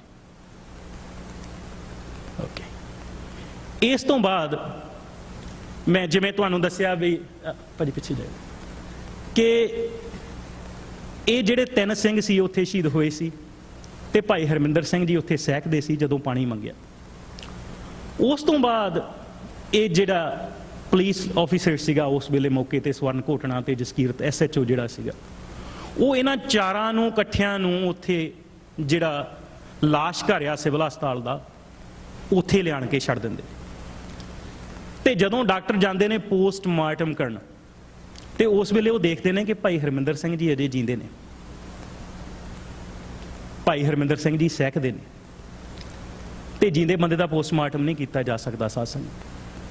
ਤੇ ਉਹ ਜਿਹੜੀ ਡਾਕਟਰ ਨੇ ਉਹ ਸਿੰਘ ਦਾ ਜਿਹੜਾ ਸਰੀਰ ਸਿੰਘ ਦਾ ਜਿਹੜਾ ਜ਼ਖਮੀ ਸਿੰਘ ਆ ਉਹਨਾਂ ਨੂੰ ਲੈ ਕੇ ਤੇ ਸਿਵਲ ਹਸਪਤਾਲ 'ਚ ਲੈ ਆਉਂਦੇ। ਹੁਣ ਜਿਵੇਂ ਤੁਹਾਨੂੰ ਦੱਸਿਆ ਕਿ ਖੂਨ ਬਹੁਤ ਵਗ ਚੁੱਕਾ, ਖੂਨ ਦੀ ਜ਼ਰੂਰਤ ਆ, ਤੇ ਬਦਕਿਸਮਤੀ ਨਾਲ ਨਕੋਦਰ ਸਿਵਲ ਹਸਪਤਾਲ 'ਚ ਉਸ ਵੇਲੇ ਬਲੱਡ ਬੈਂਕ ਨਹੀਂ ਸੀ, ਖੂਨ ਦੀ ਬੈਂਕ ਹੈ ਨਹੀਂ ਸੀ ਉੱਥੇ। ਪਰ ਹਸਪਤਾਲ 'ਚ ਬਹੁਤ ਹੋਰ ਮਰੀਜ਼ ਦਾਖਲ ਨੇ। ਜਿਵੇਂ ਤੁਹਾਨੂੰ ਪਤਾ ਹੁੰਦਾ ਕਿ ਹਸਪਤਾਲ 'ਚ ਅੰਦਰ ਆਪਣੇ ਪੇਸ਼ੈਂਟ ਦਾਖਲ ਹੁੰਦੇ ਨੇ, ਉਹਨਾਂ ਦੇ ਰਿਸ਼ਤੇਦਾਰ ਦਾਖਲ ਹੁੰਦੇ। ਜਦੋਂ ਉਹਨਾਂ ਨੂੰ ਪਤਾ ਲੱਗਾ ਕਿ ਇੱਦਾਂ ਇੱਦਾਂ ਇੱਕ ਸਿੰਘ ਆਇਆ, ਉਹਨੂੰ ਖੂਨ ਦੀ ਜ਼ਰੂਰਤ ਆ, ਤੇ ਜਿਹੜੇ ਰਿਸ਼ਤੇਦਾਰ ਨੇ ਲੋਕਾਂ ਦੇ ਉੱਥੇ ਆਣ ਕੇ ਕਹਿੰਦੇ ਨੇ ਕਿ ਡਾਕਟਰ ਸਾਹਿਬ ਦੇਖੋ, ਜੇ ਮੇਰੇ ਖੂਨ ਦਾ ਗਰੁੱਪ ਜਿਹੜਾ ਇਹ ਮਿਲਦਾ ਤੇ ਤੁਸੀਂ ਮੇਰਾ ਖੂਨ ਲੈ ਲਓ, ਜੇ ਮੇਰਾ ਮਿਲਦਾ ਤੁਸੀਂ ਮੇਰਾ ਲੈ ਲਓ, ਇਸ ਸਿੰਘ ਨੂੰ ਬਚਾਓ। ਪਰ ਦੂਸਰੇ ਪਾਸੇ ਜਿਹੜਾ ਲਾਸ਼ ਘਰ ਆ ਉਹਦੇ ਤੇ ਪੁਲਿਸ ਦਾ ਪਹਿਰਾ, ਉਹ ਆਪਣੀ ਜਿਹੜੀ ਵਾਇਰਲੈਸ ਆ ਉਹ ਨਕੋਦਰ ਥਾਣੇ ਨੂੰ ਕਰਦੇ ਨੇ ਕਿ ਇੱਥੇ ਤੇ ਕੰਮ ਹੋਰ ਹੋ ਗਿਆ, ਕਿ ਇੱਥੇ ਤਾਂ ਸਿੰਘ ਇੱਕ ਜਿਹੜਾ ਉਹ ਸ਼ਹੀਦ ਨਹੀਂ ਸੀ ਹੋਇਆ ਅਜੇ, ਤੇ ਉਹਨੂੰ ਬਚਾਉਣ ਦੀ ਕੋਸ਼ਿਸ਼ ਕੀਤੀ ਜਾਂਦੀ ਹੈ ਜਾ ਰਹੀ ਅੰਦਰ। ਤੇ ਭਾਈ ਹਰਮਿੰਦਰ ਸਿੰਘ ਜੀ ਬੋਲ ਨਹੀਂ ਸਕਦੇ ਨੇ, ਇਸ਼ਾਰੇ ਨਾਲ ਕਾਗਜ਼ ਤੇ ਪੈਨ ਮੰਗਦੇ ਨੇ ਤੇ ਆਪਣਾ ਨਾਂ ਤੇ ਪਤਾ ਉੱਥੇ ਡਾਕਟਰਾਂ ਨੂੰ ਲਿਖ ਕੇ ਦਿੰਦੇ ਨੇ। ਕਿਹਨਾਂ ਨੇ ਉਹਨਾਂ ਨੂੰ ਗੋਲੀਆਂ ਮਾਰੀਆਂ ਉਹਨਾਂ ਦੇ ਨਾਂ ਵੀ ਲਿਖ ਕੇ ਦਿੱਤੇ ਜਾਂਦੇ ਨੇ। ਉਦੋਂ ਤੱਕ ਸਵਰਨ ਘੋਟਣਾ ਜਿਹੜਾ DSP ਹੈ ਉਹ ਉੱਥੇ ਫਿਰ ਨਕੋਦਰ ਸਿਵਲ ਹਸਪਤਾਲ 'ਚ ਪਹੁੰਚ ਜਾਂਦਾ ਹੈ, ਤੇ ਉੱਥੇ ਜਿਹੜੇ ਲੋਕੀ ਨੇ ਉੱਥੇ ਖੂਨ ਦੇਣ ਲਈ ਉਹਨਾਂ ਨੂੰ ਕਹਿੰਦਾ ਕਿ ਜੇ ਕਿਸੇ ਨੇ ਇਹਨੂੰ ਖੂਨ ਦਿੱਤਾ ਮੈਂ ਉਹਨੂੰ ਪੁੱਠਾ ਟੰਗ ਦੂੰ, ਸਾਰਿਆਂ ਨੂੰ ਦਬਕਾ ਕੇ ਭਜਾ ਦਿੰਦਾ ਉੱਥੋਂ। ਤੇ ਜਿਹੜੇ ਉੱਥੇ ਮੈਡੀਕਲ ਆਫੀਸਰ ਨੇ SMO ਆ ਉਹਨਾਂ ਨੂੰ ਕਹਿੰਦਾ ਕਿ ਤੁਹਾਡੇ ਕੋਲ ਇੱਥੇ ਖੂਨ ਨਹੀਂ ਹੈਗਾ, ਅਸੀਂ ਇਹਨਾਂ ਨੂੰ ਜਲੰਧਰ ਸਿਵਲ ਹਸਪਤਾਲ ਲੈ ਕੇ ਜਾਂਦੇ ਆ ਤਾਂ ਕਿ ਅਸੀਂ ਇਹਨਾਂ ਨੂੰ ਬਚਾ ਸਕੀਏ। ਜਲੰਧਰ ਸਿਵਲ ਹਸਪਤਾਲ ਨੂੰ ਲਿਜਾਂਦੇ ਹੋਏ ਰਾਹ 'ਚ ਫਿਰ ਗੋਲੀਆਂ ਮਾਰੀਆਂ ਜਾਂਦੀਆਂ। ਜਿਹੜੀ ਇੰਜਰੀ ਨੰਬਰ 2 ਜਿਹੜੀ ਮੈਂ ਤੁਹਾਨੂੰ ਪਹਿਲਾਂ ਦੱਸੀ ਇੱਥੇ ਜਿਹੜੀ ਹੈਗੀ ਹੈ, ਉਹ ਗੋਲੀਆਂ ਮਾਰ ਕੇ ਸ਼ੋਰ ਕੀਤਾ ਜਾਂਦਾ ਕਿ ਉਹ ਹੁਣ ਇਸ ਵੇਲੇ ਸ਼ਹੀਦ ਹੋ ਚੁੱਕੇ ਨੇ। ਉਸ ਤੋਂ ਬਾਅਦ ਉਹਨਾਂ ਨੂੰ ਜਲੰਧਰ ਦਾ ਜਿਹੜਾ ਸਿਵਲ ਹਸਪਤਾਲ ਆ ਉਹਦੇ ਵਿੱਚ ਲਿਜਾਇਆ ਜਾਂਦਾ, ਤੇ ਉਸ ਵੇਲੇ ਜਦੋਂ ਉੱਥੇ ਲੈ ਕੇ ਜਾਂਦੇ ਨੇ ਤੇ ਉਹ ਜਿਹੜੀ ਰਿਪੋਰਟ ਆ ਉਹ ਕਹਿੰਦੇ ਨੇ ਕਿ ਬ੍ਰੌਟ ਡੈਡ। ਤੇ ਜੇ ਚ ਤੁਸੀਂ ਦੇਖੋ ਉੱਥੇ ਉੱਪਰੋਂ ਦੂਸਰਾ ਕਾਲਮ ਆ ਜਿੱਥੇ ਉਹ 'ਚ ਲਿਖਿਆ ਕਿ ਕਿੱਥੋਂ ਲੈ ਕੇ ਆਏ, ਉਹ 'ਚ ਲਿਖਿਆ ਹੋਇਆ ਕਿ ਸਿਵਲ ਹਸਪਤਾਲ ਜਲੰਧਰ ਤੋਂ ਜਿਹੜਾ ਇਹਨਾਂ ਨੂੰ ਲੈ ਕੇ ਆਏ ਆ। ਤੇ ਇੱਥੇ ਹੀ ਬਸ ਨਹੀਂ, ਹੁਣ ਜੇ ਉੱਥੇ ਇਹਨਾਂ ਦੀ ਡੈਥ ਹੁੰਦੀ ਆ ਸਿਵਲ ਹਸਪਤਾਲ ਜਲੰਧਰ 'ਚ, ਤੇ ਪੋਸਟਮਾਰਟਮ ਉੱਥੇ ਹੁੰਦਾ, ਪਰ ਨਹੀਂ, ਐਡਮਿਨਿਸਟ੍ਰੇਸ਼ਨ ਸਿਵਲ ਸਰਜਨ ਤੋਂ ਆਰਡਰ ਕਰਵਾਉਂਦੀ ਹੈ ਕਿ ਇਹਨਾਂ ਦਾ ਪੋਸਟਮਾਰਟਮ ਨਕੋਦਰ ਦੇ ਵਿੱਚ ਹੋਊਗਾ। ਤੇ ਭਾਈ ਹਰਮਿੰਦਰ ਸਿੰਘ ਜੀ ਦੀ ਜਿਹੜੀ ਮ੍ਰਿਤਕ ਦੇਹ ਆ ਉਹਨੂੰ ਫਿਰ ਨਕੋਦਰ ਸਿਵਲ ਹਸਪਤਾਲ 'ਚ ਲਿਜਾ ਕੇ ਤੇ ਉੱਥੇ ਰੱਖਿਆ ਜਾਂਦਾ। ਤੇ ਜਿਵੇਂ ਉੱਪਰ ਮੈਂ ਤੁਹਾਨੂੰ ਪਹਿਲਾਂ ਕਿਹਾ ਸੀਗਾ ਕਿ ਉਹ ਜਿਹੜੇ ਪੁਲਿਸ ਪੇਪਰ ਆ ਉਹ 5 ਫਰਵਰੀ ਦੀ ਰਾਤ ਨੂੰ 3 ਵਜੇ ਮਿਲਦੇ ਆ। ਇਹ ਕਾਰਨ ਆ ਕਿ ਉਹ ਜਿਹੜੇ ਉਹਨਾਂ ਦੇ ਪੇਪਰ ਆ ਤੇ ਉਹਨਾਂ ਦੀ ਜਿਹੜੀ ਬੋਡੀ ਦੂਸਰੀ ਵਾਰੀ ਜਿਹੜੀ ਉੱਥੇ ਨਕੋਦਰ ਸਿਵਲ ਹਸਪਤਾਲ 'ਚ ਲਿਆਂਦੀ ਜਾਂਦੀ ਆ, ਕਿਉਂਕਿ ਉਹ ਪਹਿਲਾਂ ਜਿਉਂਦੇ ਸੀ। ਇਸੇ ਕਰਕੇ ਉਹ 3 ਤਸਵੀਰਾਂ ਨੇ ਔਰ ਉਹਨਾਂ ਦੀ ਤਸਵੀਰ ਜਿਹੜੀ ਮਿਸਿੰਗ ਆ ਸਿੰਘਾਂ ਦੇ ਵਿੱਚ। ਇਸ ਤੋਂ ਅੱਗੇ ਗੱਲ ਕਰਾਂ ਮੈਂ ਵੀਰ ਬਲਧੀਰ ਸਿੰਘ ਜੀ ਦੀ। ਤੇ ਇਹ ਜਿਹੜਾ ਵੀਰ ਆ, ਵੀਰ ਬਲਧੀਰ ਸਿੰਘ ਜੀ, ਇਹਨਾਂ ਨੂੰ ਆਪਾਂ ਬਲਧੀਰ ਸਿੰਘ ਫੌਜੀ ਵੀ ਕਹਿੰਦੇ ਆ। ਇਹਨਾਂ ਦਾ ਪਿੰਡ ਜਿਹੜਾ ਸੀਗਾ ਉਹ ਰਾਮਗੜ੍ਹ ਸੀ। ਰਾਮਗੜ੍ਹ ਕਪੂਰਥਲੇ 'ਚ ਆ ਜੀ। ਤੇ ਇਹ ਵੀਰ ਵੀ ਖਾਲਸਾ ਕਾਲਜ ਜਲੰਧਰ ਦਾ ਸਿੱਖ ਸਟੂਡੈਂਟ ਫੈਡਰੇਸ਼ਨ ਦਾ ਮੈਂਬਰ ਸੀਗਾ ਔਰ ਉਸ ਦਿਨ ਉੱਥੋਂ ਖਾਲਸਾ ਕਾਲਜ ਜਲੰਧਰ ਤੋਂ ਭਾਈ ਹਰਮਿੰਦਰ ਸਿੰਘ ਜੀ ਹੁਣਾਂ ਦੇ ਨਾਲ ਆਇਆ ਸੀ। ਇਹ ਵੀਰ 18 ਸਾਲ ਦੀ ਉਮਰ 'ਚ ਭਾਰਤੀ ਫੌਜ 'ਚ ਭਰਤੀ ਹੋਇਆ ਸੀ ਤੇ 1982 ਦੀ ਗੱਲ ਹੈ। ਤੇ 1984 'ਚ ਜਦੋਂ ਦਰਬਾਰ ਸਾਹਿਬ ਤੇ ਹਮਲਾ ਹੋਇਆ ਉਸ ਤੋਂ ਬਾਅਦ ਇਹਨੇ ਫੌਜ ਦੀ ਨੌਕਰੀ ਛੱਡ ਦਿੱਤੀ ਸੀ। ਹੁਣ ਜਰਾ ਸੋਚ ਕੇ ਦੇਖਿਓ, ਜੇ ਕਿਸੇ ਪਰਿਵਾਰ 'ਚੋਂ ਕਿਸੇ ਬੱਚੇ ਨੂੰ 18 ਸਾਲ ਦੀ ਉਮਰ 'ਚ ਫੌਜ 'ਚ ਭਰਤੀ ਹੋਣਾ ਪੈਂਦਾ ਤੇ ਪਰਿਵਾਰ ਦੀ ਜਿਹੜੀ ਮਾਲੀ ਹਾਲਤ ਆ ਕੋਈ ਇੰਨੀ ਵਧੀਆ ਨਹੀਂ ਹੁੰਦੀ। ਪਰ ਫਿਰ ਵੀ ਇੰਨਾ ਕੁ ਦੁੱਖ ਹੋਇਆ ਦਰਬਾਰ ਸਾਹਿਬ ਤੇ ਹਮਲੇ ਦਾ ਕਿ ਆਪਣੀ ਨੌਕਰੀ ਛੱਡ ਦਿੱਤੀ, ਆਣ ਕੇ MA ਦਾ ਸਟੂਡੈਂਟ ਬਣ ਗਿਆ ਖਾਲਸਾ ਕਾਲਜ ਜਲੰਧਰ। ਤੇ ਉਸ ਦਿਨ ਜਦੋਂ ਪਤਾ ਲੱਗਾ ਕਿ ਗੁਰੂ ਗ੍ਰੰਥ ਸਾਹਿਬ ਦੀਆਂ ਬੀੜਾਂ ਅਗਨ ਭੇਟ ਹੋ ਰਹੀਆਂ ਨੇ ਤੇ ਪੁਲਿਸ ਸੁਣ ਨਹੀਂ ਰਹੀ, ਤੇ ਇਹ ਵੀਰ ਵੀ ਉੱਥੇ ਪਹੁੰਚ ਗਿਆ। ਬਾਪੂ ਕਰਤਾਰ ਸਿੰਘ ਤੇ ਮਾਤਾ ਲਾਜ ਕੌਰ ਜੀ ਦਾ ਇਹ ਬੇਟਾ, ਜਿਹਦੀਆਂ 3 ਵੱਡੀਆਂ ਭੈਣਾਂ ਸੀ, ਕਿੰਨੀ ਜ਼ਿੰਮੇਵਾਰੀ ਹੋਊਗੀ ਉਸ ਵੀਰ ਤੇ। ਤੇ ਇੱਕ ਛੋਟਾ ਭਰਾ ਸੀ, ਪਰ ਉਸ ਨੇ ਆਪਣੀ ਜ਼ਿੰਦਗਾਨੀ ਦੀ ਪਰਵਾਹ ਨਹੀਂ ਕੀਤੀ। ਗੁਰੂ ਗ੍ਰੰਥ ਸਾਹਿਬ ਜੀ ਦੇ ਲਈ ਉਹ ਉਸ ਦਿਨ ਉੱਥੇ ਪਹੁੰਚਿਆ ਤੇ ਉਹਨਾਂ ਨੇ ਸ਼ਹੀਦੀ ਪ੍ਰਾਪਤ ਕੀਤੀ। ਤੇ ਇਹ ਜਿਹੜੀ ਪੋਸਟਮਾਰਟਮ ਰਿਪੋਰਟ ਹੈ ਇਹ ਭਾਈ ਬਲਧੀਰ ਸਿੰਘ ਜੀ ਦੀ ਹੈ। ਤੇ ਜੇ ਤੁਸੀਂ ਨਾ ਪੜ੍ਹੋ, ਉੱਪਰ ਲਿਖਿਆ ਹੋਇਆ ਬਲਬੀਰ ਸਿੰਘ, ਪੁਲਿਸ ਕਹਿੰਦੀ ਆ ਕਿ ਅਨਆਇਡੈਂਟੀਫਾਈਡ ਸੀ, ਪਛਾਣ ਨਹੀਂ ਸੀ ਹੋਈ। ਤੇ ਜਿਹੜੀ ਪੋਸਟਮਾਰਟਮ ਰਿਪੋਰਟ ਆ, ਜਿਵੇਂ ਭਾਈ ਹਰਮਿੰਦਰ ਸਿੰਘ ਜੀ ਦੀ ਤੇ ਨਾਂ ਸੀ, ਉਸੇ ਤਰੀਕੇ ਨਾਲ ਹੀ ਇਸ ਪੋਸਟਮਾਰਟਮ ਰਿਪੋਰਟ ਤੇ ਭਾਈ ਬਲਧੀਰ ਸਿੰਘ ਜੀ ਦਾ ਨਾਂ ਆ, ਪਰ ਇੱਥੇ ਲਿਖਿਆ ਹੋਇਆ ਬਲਬੀਰ ਸਿੰਘ ਹੈ, ਜਿਵੇਂ ਉਹ ਹਰਵਿੰਦਰ ਸਿੰਘ ਲਿਖਿਆ ਹੋਇਆ ਹਰਮਿੰਦਰ ਸਿੰਘ ਦੀ। ਪਰ ਉਹਨਾਂ ਦੇ ਪਿਤਾ ਜੀ ਦਾ ਨਾਂ ਸਰਦਾਰ ਕਰਤਾਰ ਸਿੰਘ, ਪਿੰਡ ਰਾਮਗੜ੍ਹ, ਜ਼ਿਲ੍ਹਾ ਕਪੂਰਥਲਾ, ਉਹ ਬਿਲਕੁਲ ਸਹੀ ਹੈ। ਤੇ ਜੇ ਤੁਸੀਂ ਇੱਥੇ ਅੱਗੇ ਪੜ੍ਹੋ ਕਿ ਇਹ ਜਿਹੜੀ ਆ ਮ੍ਰਿਤਕ ਦੇ ਕਿੱਥੋਂ ਆਈ ਆ, ਕਪੂਰਥਲਾ ਰੋਡ ਨਕੋਦਰ। ਜਿਹੜੀ ਦੂਸਰੀ ਆਈ ਸੀ ਉਹ ਸਿਵਲ ਹਸਪਤਾਲ ਜਲੰਧਰ ਤੋਂ ਸੀ। ਇਹਨਾਂ ਦੇ ਜਿਹੜੀ ਪੋਸਟਮਾਰਟਮ ਦੇ ਪੇਪਰ ਆ, dead body received at 5:30 on 4 February 1986। ਸ਼ਾਮ ਨੂੰ 5:30 ਵਜੇ ਉਹਨਾਂ ਨੂੰ ਜਿਹੜੇ ਪੁਲਿਸ ਪੇਪਰ ਮਿਲ ਗਏ ਸੀ ਤੇ ਜਿਹੜਾ ਪੁਲਿਸ ਰਿਕਾਰਡ ਆ ਉਹਨਾਂ ਨੂੰ 9:15 ਵਜੇ ਮਿਲ ਗਿਆ ਸੀ। ਤੇ ਦੂਸਰਾ ਜਿਹੜਾ ਸਰੀਰ ਆ ਉਹ 5 ਤਰੀਕ ਨੂੰ 3 ਵਜੇ ਮਿਲਦਾ, ਜਿਹੜੀ ਮੈਂ ਤੁਹਾਨੂੰ ਪਹਿਲਾਂ ਰਿਪੋਰਟ ਦਿਖਾਈ ਹੈ। ਕਰ ਦਿਓ ਜੀ। ਇਹ ਜਿਹੜੀ ਤਸਵੀਰ ਤੁਸੀਂ ਦੇਖ ਰਹੇ ਹੋ ਇਹ ਭਾਈ ਝਲਮਣ ਸਿੰਘ ਜੀ ਦੀ। ਭਾਈ ਝਲਮਣ ਸਿੰਘ ਜੀ ਦਾ ਜਿਹੜਾ ਪਿੰਡ ਸੀ ਉਹ ਸੀ ਬਜੂਆ ਖੁਰਦ, ਛੋਟੇ ਬਜੂਏ ਕਰਕੇ ਵੀ ਜਾਣਿਆ ਜਾਂਦਾ। ਪਰ ਪਰਿਵਾਰ ਇਹਨਾਂ ਦਿਨਾਂ 'ਚ ਰਾਜੋਵਾਲ ਗੋਰਸੀਆਂ, ਨੂਰਮਹਿਲ ਦੇ ਕੋਲ ਗੋਰਸੀਆਂ, ਉੱਥੇ ਜ਼ਮੀਨ ਲਈ ਸੀ ਤੇ ਉੱਥੇ ਰਹਿੰਦੇ ਸੀ। ਤੇ ਭਾਈ ਸਾਹਿਬ ਜਿਹੜੇ ਸੀਗੇ ਇਹ 10ਵੀਂ ਤੱਕ ਹੀ ਪੜ੍ਹੇ ਸੀ। ਉਸ ਤੋਂ ਬਾਅਦ ਪਰਿਵਾਰ ਦੀਆਂ ਇਹਨਾਂ ਤੇ ਬਹੁਤ ਜ਼ਿੰਮੇਵਾਰੀਆਂ ਸੀ। 3 ਛੋਟੇ ਵੀਰ ਸੀ, 1 ਛੋਟੀ ਭੈਣ ਸੀ, ਸਾਰਿਆਂ ਤੋਂ ਵੱਡੇ ਸੀ। ਇਸ ਕਰਕੇ ਆਪਣੇ ਪਿਤਾ ਜੀ ਨਾਲ ਖੇਤੀਬਾੜੀ 'ਚ ਹੱਥ ਬਣਾਉਂਦੇ ਸੀ। ਤੇ ਉਸ ਦਿਨ ਇਹ ਸਿੰਘ ਬਜੂਹਾ ਖੁਰਦ ਵਿਖੇ ਆਪਣੇ ਕਿਸੇ ਰਿਸ਼ਤੇਦਾਰ ਦੀ ਵਿਆਹ ਦੇ ਵਿੱਚ ਸ਼ਾਮਲ ਹੋਣ ਲਈ ਆਇਆ ਸੀ।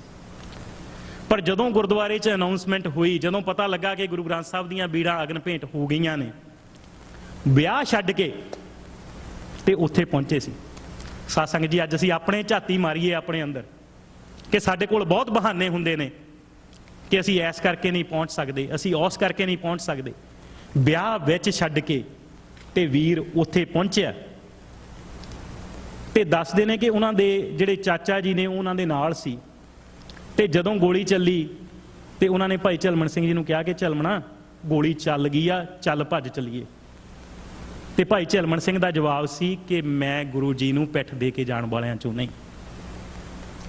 ਔਰ ਜਦੋਂ ਤੁਸੀਂ ਇਹਨਾਂ ਦੀ ਰਿਪੋਰਟ ਦੇਖੋਗੇ ਤੇ ਭਾਈ ਸਾਹਿਬ ਦੀ ਛਾਤੀ ਦੇ ਵਿੱਚ ਗੋਲੀਆਂ ਵੱਜੀਆਂ। ਇਹ ਜਿਹੜੀ ਇਹਨਾਂ ਤੇ ਇਹਨਾਂ ਦਾ ਨਾਂ ਜਿਹੜਾ ਹੈਗਾ ਉਹ ਅਨਨੋਨ ਆ, ਇਹਨਾਂ ਦਾ ਐਡਰੈਸ ਅਨਨੋਨ ਆ, ਇਹਨਾਂ ਨੂੰ ਬੇਪਛਾਣੇ ਕਰਾਰ ਦਿੱਤਾ ਉਹਨਾਂ ਨੇ। ਤੇ ਇਹ ਜਿਹੜੇ ਬਾਕੀ 3 ਸਿੰਘ ਨੇ, ਇਹਨਾਂ ਦੀਆਂ ਜਿਹੜੀਆਂ ਪੁਲਿਸ ਪੇਪਰ ਆ ਜਾਂ ਪੋਸਟ ਜਿਹੜੀ ਆ ਬੋਡੀ ਆ, ਉਹ ਇੱਕੋ ਵੇਲੇ ਆਈ ਆ ਔਰ ਇੱਕੋ ਥਾਂ ਤੋਂ ਆਈ ਆ। ਇਸ ਤੋਂ ਅੱਗੇ ਗੱਲ ਕਰੀਏ ਭਾਈ ਰਵਿੰਦਰ ਸਿੰਘ ਜੀ ਦੀ, ਜਿਹੜੇ ਕਿ ਦਾਸ ਦੇ ਵੱਡੇ ਵੀਰ ਸਨ। ਸ਼ਹੀਦੀ ਮੌਕੇ ਵੀਰ ਜੀ ਦੀ ਉਮਰ 19.5 ਸਾਲ ਸੀ ਔਰ 4 ਸਿੰਘਾਂ ਚੋਂ ਸਭ ਤੋਂ ਛੋਟੇ ਸਨ, 5 ਪਿਆਰਿਆਂ ਚੋਂ ਸਨ। ਪ੍ਰੀ ਇੰਜੀਨੀਅਰਿੰਗ ਕੀਤੀ ਗੁਰੂ ਨਾਨਕ ਨੈਸ਼ਨਲ ਕਾਲਜ ਨਕੋਦਰ ਤੋਂ। ਉਸ ਤੋਂ ਬਾਅਦ ਇਲੈਕਟ੍ਰੀਕਲ ਇੰਜੀਨੀਅਰਿੰਗ ਦਾ ਕੋਰਸ ਕੀਤਾ ITI ਨਕੋਦਰ ਤੋਂ। ਫੈਡਰੇਸ਼ਨ ਦੇ ਨਾਲ ਜੁੜੇ ਸੀ ਤੇ 29 ਜੂਨ 1966 ਨੂੰ ਵੀਰ ਜੀ ਦਾ ਜਨਮ ਹੋਇਆ ਸੀ। ਤੇ ਫੈਡਰੇਸ਼ਨ ਦੇ ਉਸ ਵੇਲੇ ਤੱਕ ਇੰਨੀ ਛੋਟੀ ਉਮਰ ਹੋਣ ਦੇ ਬਾਵਜੂਦ ਵੀ ਘੱਟੋ ਘੱਟ 4 ਜਿਹੜੇ ਗੁਰਮਤਿ ਕੈਂਪ ਆ ਇਹਨਾਂ ਨੇ ਅਟੈਂਡ ਕੀਤੇ ਸੀ।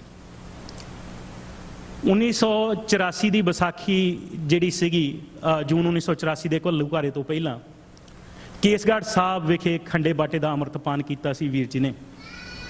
ਕਿਉਂਕਿ ਜਿਹੜੇ ਕੇਸਗੜ੍ਹ ਸਾਹਿਬ ਦੇ ਜਥੇਦਾਰ ਸੀਗੇ ਉਹ ਸਾਡੇ ਨਾਨਾ ਜੀ ਸੀਗੇ, ਗਿਆਨੀ ਹਰਚਰਨ ਸਿੰਘ ਮਹਾਲੋਂ, ਤੇ ਉਹਨਾਂ ਦਾ ਇਹਨਾਂ ਤੇ ਬਹੁਤ ਪ੍ਰਭਾਵ ਸੀ। ਤੇ 1984 ਦਾ ਜਦੋਂ ਸਾਕਾ ਹੋਇਆ ਉਸ ਤੋਂ ਬਾਅਦ ਇਹ ਜਿੰਨੇ ਵੀ ਸਮਾਗਮ ਹੁੰਦੇ ਰਹੇ ਆ ਉੱਥੇ ਅਕਾਲ ਤਖਤ ਤੇ ਪਹੁੰਚਦੇ ਰਹੇ।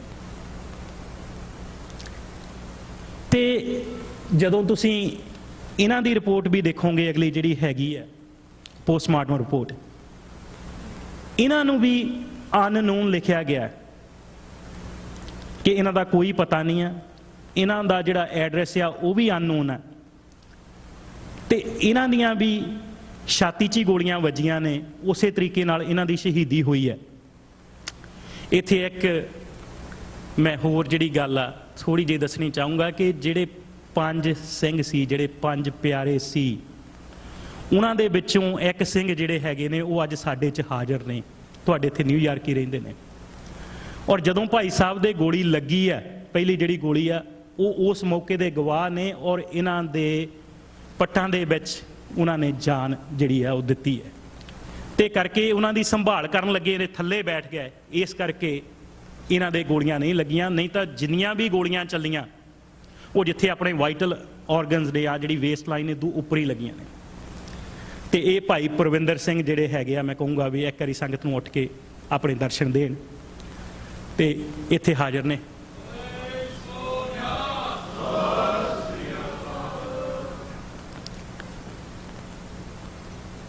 ਇਹ ਵੀਰ ਰਵਿੰਦਰ ਸਿੰਘ ਜੀ ਦੀ ਹੱਥ ਲਿਖਤ ਹੈ। ਜਦੋਂ ਵੀ ਸਮਾਂ ਹੁੰਦਾ ਸੀ, ਵਾਹਿਗੁਰੂ ਵਾਹਿਗੁਰੂ ਵਾਹਿਗੁਰੂ ਵਾਹਿਗੁਰੂ ਆਪਣੀ ਅਭਿਆਸ ਕਾਪੀ 'ਚ ਲਿਖ ਕੇ, ਬੋਲ ਕੇ, ਪੜ੍ਹ ਕੇ ਲਿਖਦੇ ਸੀ। ਹੁਣ ਤੁਸੀਂ ਜਿਹੜੀ ਰਿਪੋਰਟ ਦੇਖੀ ਆ ਉਹ 'ਚ ਇਹਨਾਂ ਨੂੰ ਪੋਸਟਮਾਰਟਮ ਰਿਪੋਰਟ 'ਚ ਅਣਪਛਾਤੇ ਕਿਹਾ ਗਿਆ। ਪਰ ਜੇ ਤੁਸੀਂ ਇਹ ਅੱਗੇ ਚੱਲ ਜਾਓ ਵੀਰ ਜੀ, 2 ਸਲਾਈਡ ਆ ਜਿਹੜਾ ਇਹਨਾਂ ਦੀ ਪਛਾਣ ਪੱਤਰ ਆ ਜਿਹੜਾ, ਇਹ ਉਹਨਾਂ ਦੀ ਜੇਬ 'ਚ ਸੀ ਉਸ ਵੇਲੇ, ਜਿਹਦੇ ਤੇ ਉਹਨਾਂ ਦਾ ਨਾਂ, ਪਿਤਾ ਦਾ ਨਾਂ, ਜਨਮ ਤਰੀਕ ਤੇ ਪਿੰਡ ਜਿਹੜਾ ਹੈਗਾ ਉਹ ਲਿਖਿਆ ਹੋਇਆ। ਉਸ ਤੋਂ ਬਾਅਦ ਜੇ ਆਪਾਂ ਮੀਡੀਆ 'ਚ ਦੇਖੀਏ, ਉਸ ਵੇਲੇ ਦੀ ਇਹ ਜਿਹੜੀ ਅਕਾਲੀ ਪੱਤਰਿਕਾ 6 ਫਰਵਰੀ ਦੀ, ਜਿਹਦੇ 'ਚ ਨਕੋਦਰ ਕਾਂਡ ਦੀ ਜਿਹੜੀ ਜੁਡੀਸ਼ੀਅਲ ਜਾਂਚ ਦੇ ਹੁਕਮ, SSP ਜਿਹੜਾ ਬਦਲਤਾ, SPD ਤੇ ਇੰਸਪੈਕਟਰ ਜਿਹੜੇ ਮੁਅੱਤਲ ਕਰਤੇ, ਕਰਫਿਊ ਜਾਰੀ, 4 ਸਿੱਖ ਨੌਜਵਾਨਾਂ ਦੀਆਂ ਮ੍ਰਿਤਕ ਦੇਹਾਂ ਦਾ ਪੁਲਿਸ ਨੇ ਆਪ ਹੀ ਸੰਸਕਾਰ ਕੀਤਾ। 13 ਦਿਨ ਕਰਫਿਊ ਲੱਗਾ ਰਿਹਾ ਨਕੋਦਰ 'ਚ ਉਸ ਵੇਲੇ। ਔਰ ਰੇਲਵੇ ਚੱਲਿਆ ਨਹੀਂ, ਬੱਸਾਂ ਚੱਲੀਆਂ ਨਹੀਂ, ਨਾ ਰੇਲਾਂ ਨਾ ਬੱਸਾਂ, ਸਾਰਾ ਕੁਝ ਜਾਮ ਰਿਹਾ। ਇੰਨਾ ਕੁ ਜੋਸ਼ ਸੀ, ਇੰਨਾ ਉਸ ਵੇਲੇ ਜਿਹੜੇ ਸਿੰਘ ਬਚ ਵੀ ਗਏ ਸੀ ਉਹਨਾਂ ਦੇ ਮਨ 'ਚ ਸੀਗਾ ਕਿ ਅਸੀਂ ਕਿਉਂ ਨਹੀਂ ਸ਼ਹੀਦ ਹੋਏ। ਇੰਨਾ ਕੁ ਉਹਨਾਂ ਦੇ ਮਨ 'ਚ ਜਜ਼ਬਾ ਸੀ, ਜੋਸ਼ ਸੀ, ਦਲੇਰੀ ਸੀ।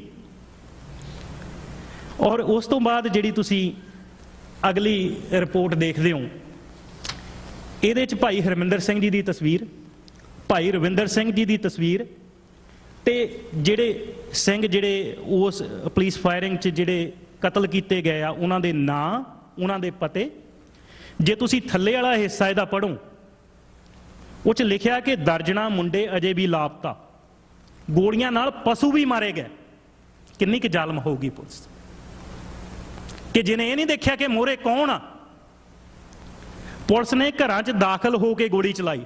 ਇਹ ਗੱਲਾਂ ਵੀਰ ਜੀ ਮੈਂ ਆਪਣੇ ਕੋਲੋਂ ਨਹੀਂ ਕਹਿ ਰਿਹਾ, ਸਾਰਾ ਕੁਝ ਡਾਕੂਮੈਂਟਡ ਹੈ। ਇਹ ਉਸ ਵੇਲੇ ਦੀਆਂ ਅਖਬਾਰਾਂ 'ਚ ਲਿਖਿਆ ਹੋਇਆ। ਗੋਲੀ ਲੱਗਣ ਨਾਲ ਬਲਦ ਹਲਾਕ, ਸੜਕਾਂ ਤੇ ਖੂਨ ਹੀ ਖੂਨ, ਮੁੰਡੇ ਲਾਪਤਾ, ਲਿਤਰਾ ਪਿੰਡ ਵਾਸੀਆਂ 'ਚ ਰੋਸ। ਸਰਦਾਰ ਬਲਦੇਵ ਸਿੰਘ ਨੇ ਸਭ ਨੂੰ ਪਿਆਰ ਦਿੱਤਾ। ਹੁਣ ਇਹ ਸਰਦਾਰ ਬਲਦੇਵ ਸਿੰਘ ਜਿਹੜੇ ਮੇਰੇ ਪਿਤਾ ਜੀ ਸਨ, ਉਹਨਾਂ ਨੂੰ ਜਦੋਂ ਪਤਾ ਲੱਗਦਾ ਹੈ, ਇਹ ਤਾਂ ਕਹਿੰਦੇ ਕਿ ਅਣਪਛਾਤੇ ਸੀ, ਇਹ ਤਾਂ ਕਹਿੰਦੇ ਅਨਨੋਨ ਸੀ। ਤੇ ਜਿਸ ਵੇਲੇ ਸਾਨੂੰ 4 ਵਜੇ ਟੈਲੀਫੋਨ ਕਾਲ ਆ ਜਾਂਦੀ ਹੈ, 4 ਵਜੇ ਉਸੇ ਦਿਨ, ਮੇਰਾ ਖਿਆਲ ਆ ਕੋਈ 1:30 3 ਗੋਲੀ ਚੱਲਦੀ ਹੈ, ਤੇ 4 ਵਜੇ ਸਾਨੂੰ ਫੋਨ ਆ ਜਾਂਦਾ ਹੈ ਕਿ ਜਿਹੜਾ ਬੱਚਾ, ਜਿਹੜੇ ਸ਼ਹੀਦ ਹੋਏ ਉਹਨਾਂ 'ਚੋਂ ਤੁਹਾਡਾ ਪੁੱਤਰ ਵੀ ਹੈ, ਰਵਿੰਦਰ ਸਿੰਘ। ਕਿਉਂਕਿ ਉੱਥੇ ਕਿਉਂਕਿ ਮੇਰੇ ਪਿਤਾ ਜੀ ਸੀਗੇ ਬੈਂਕ ਮੈਨੇਜਰ ਸੀਗੇ, ਔਰ ਉਹਨਾਂ ਨੇ ਨਕੋਦਰ 'ਚ ਜੌਬ ਕੀਤੀ ਸੀ, ਔਰ ਜਿਹੜੇ ਡਾਕਟਰ ਸੀਗੇ ਉਹਨਾਂ ਦੇ ਵਾਕਿਫ ਸੀ। ਤੇ ਜਿਸ ਵੇਲੇ ਡਾਕਟਰਾਂ ਨੇ ਉਹ ਬੱਚੇ ਦਾ ਸਰੀਰ ਦੇਖਿਆ, ਉਹਨਾਂ ਨੂੰ ਉਸੇ ਵੇਲੇ ਪਤਾ ਲੱਗ ਗਿਆ ਕਿ ਉਸ ਤੋਂ ਬਾਅਦ ਜਦੋਂ ਪਛਾਣ ਪੱਤਰ ਨਿਕਲਿਆ, ਉਹ ਕਨਫਰਮੇਸ਼ਨ ਹੋ ਗਈ ਕਿ ਸ਼ੱਕੀ ਨਹੀਂ, ਇਹ ਤੇ ਉਹੀ ਸਿੰਘ। ਔਰ ਜਦੋਂ ਪਤਾ ਲੱਗਾ, ਉਸੇ ਵੇਲੇ ਪਿਤਾ ਜੀ ਪਿੰਡ ਦੇ ਸਰਪੰਚ ਤੇ ਇੱਕ ਸਾਡੇ ਚਾਚਾ ਜੀ ਹੈਗੇ ਸਰਦਾਰ ਕਰਨੈਲ ਸਿੰਘ, ਉਹ ਪੰਚ ਸੀਗੇ, ਉਹਨਾਂ ਦੇ ਨਾਲ ਉਸੇ ਵੇਲੇ ਨਕੋਦਰ ਨੂੰ ਪਹੁੰਚਦੇ ਨੇ। ਨਕੋਦਰ ਪਹੁੰਚਦੇ ਨੇ ਔਰ ਉਹਨਾਂ ਨੂੰ ਨਕੋਦਰ ਦੇ ਬਾਹਰ ਹੀ ਜਿਹੜਾ ਉਹ ਰੋਕ ਲਿਆ ਜਾਂਦਾ, ਅੰਦਰ ਨਹੀਂ ਜਾਣ ਦਿੱਤਾ ਜਾਂਦਾ। ਤੇ ਉੱਥੇ ਉਹਨਾਂ ਨੂੰ ਕਿਹਾ ਜਾਂਦਾ ਕਿ ਤੁਹਾਨੂੰ ਅੰਦਰ ਨਹੀਂ ਅਸੀਂ ਜਾਣ ਦੇ ਸਕਦੇ, ਕਰਫਿਊ ਲੱਗਾ ਹੋਇਆ ਔਰ ਤੁਹਾਡਾ ਕੋਈ ਨੁਕਸਾਨ ਹੋ ਸਕਦਾ। ਨਾਲ ਦੀ ਨਾਲ ਉਹਨਾਂ ਨੂੰ ਇਹ ਵੀ ਆਈਡੀਆ ਦੇ ਦਿੱਤਾ ਜਾਂਦਾ ਕਿ ਤੁਹਾਨੂੰ ਲਾਸ਼ਾਂ ਜਿਹੜੀਆਂ ਉਹ ਮਿਲਣੀਆਂ ਨਹੀਂ ਆ। ਤੇ ਉਸ ਤੋਂ ਬਾਅਦ ਜਦੋਂ ਇਹ ਇੰਨੀ ਗੱਲ ਪਤਾ ਲੱਗਦੀ ਆ, ਤੇ ਉਹ ਕੋਸ਼ਿਸ਼ ਕਰਦੇ ਆ ਕਿ ਗਿਆਨੀ ਹਰਚਰਨ ਸਿੰਘ ਮਹਾਲੋਂ ਜਿਹੜੇ ਮੇਰੇ ਮਾਤਾ ਜੀ ਦੇ ਮਾਮਾ ਜੀ ਸਨ, ਵੀ ਉਹਨਾਂ ਨੂੰ ਕੰਟੈਕਟ ਕਰਕੇ ਤੇ ਘੱਟੋ ਘੱਟ ਮ੍ਰਿਤਕ ਦੇਹਾਂ ਜਿਹੜੀਆਂ ਹੈਗੀਆਂ ਉਹ ਪ੍ਰਾਪਤ ਕੀਤੀਆਂ ਜਾਣ। ਤੇ ਉਸ ਤੋਂ ਬਾਅਦ ਜਦੋਂ ਇਹ ਫੋਨ ਤੇ ਗੱਲਬਾਤ ਪਹਿਲਾਂ ਹੋ ਜਾਂਦੀ ਆ, ਉਸ ਤੋਂ ਬਾਅਦ ਘੰਟੇ ਬਾਅਦ ਸਾਰੇ ਫੋਨ ਜਿਹੜੇ ਆ ਇਲਾਕੇ 'ਚ ਜਾਮ ਕਰ ਦਿੱਤੇ ਜਾਂਦੇ। ਕਾਲ ਕੋਈ ਨਾ ਜਾ ਸਕਦੀ ਬਾਹਰ ਤੇ ਨਾ ਆ ਸਕਦੀ ਹੈ।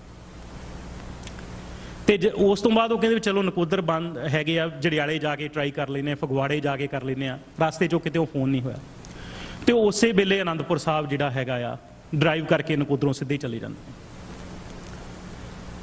ਉੱਥੇ ਪਹੁੰਚ ਕੇ ਸਿੰਘ ਸਾਹਿਬ ਨੂੰ ਦੱਸਦੇ ਨੇ ਕਿ ਇਸ ਤਰ੍ਹਾਂ ਘਟਨਾ ਵਾਪਰੀ ਹੈ। ਉਹਨਾਂ ਦੀ ਸਰਜੀਤ ਬਰਨਾਲਾ ਜਿਹੜਾ ਉਸ ਵੇਲੇ ਮੁੱਖ ਮੰਤਰੀ ਆ, ਉਹਦੇ ਨਾਲ ਗੱਲ ਹੁੰਦੀ ਹੈ, ਤੇ ਜਿਹੜਾ ਬਲਵੰਤ ਸਿੰਘ ਸੈਕੰਡ ਇਨ ਕਮਾਂਡ ਸੀ ਖਜ਼ਾਨਾ ਮੰਤਰੀ, ਉਹਦੇ ਨਾਲ ਗੱਲ ਹੁੰਦੀ ਹੈ। ਉਹ ਕਹਿੰਦੇ ਜੀ ਕੋਈ ਨਹੀਂ, ਤੁਸੀਂ ਉੱਥੇ ਪਹੁੰਚੋ ਸਵੇਰ ਨੂੰ, ਤੇ ਤੁਹਾਨੂੰ ਜਿਹੜੀਆਂ ਹੈਗੀਆਂ ਲਾਸ਼ਾਂ ਜਿਹੜੀਆਂ ਉਹ ਮਿਲ ਜਾਣਗੀਆਂ। ਤੇ ਸਿੰਘ ਸਾਹਿਬ ਕਹਿੰਦੇ ਵੀ ਠੀਕ ਆ, ਮੈਂ ਵੀ ਉੱਥੇ ਸਵੇਰ ਨੂੰ ਪਹੁੰਚ ਜਾਣਾ, ਤੁਸੀਂ ਵੀ ਪਹੁੰਚ ਜਾਓ।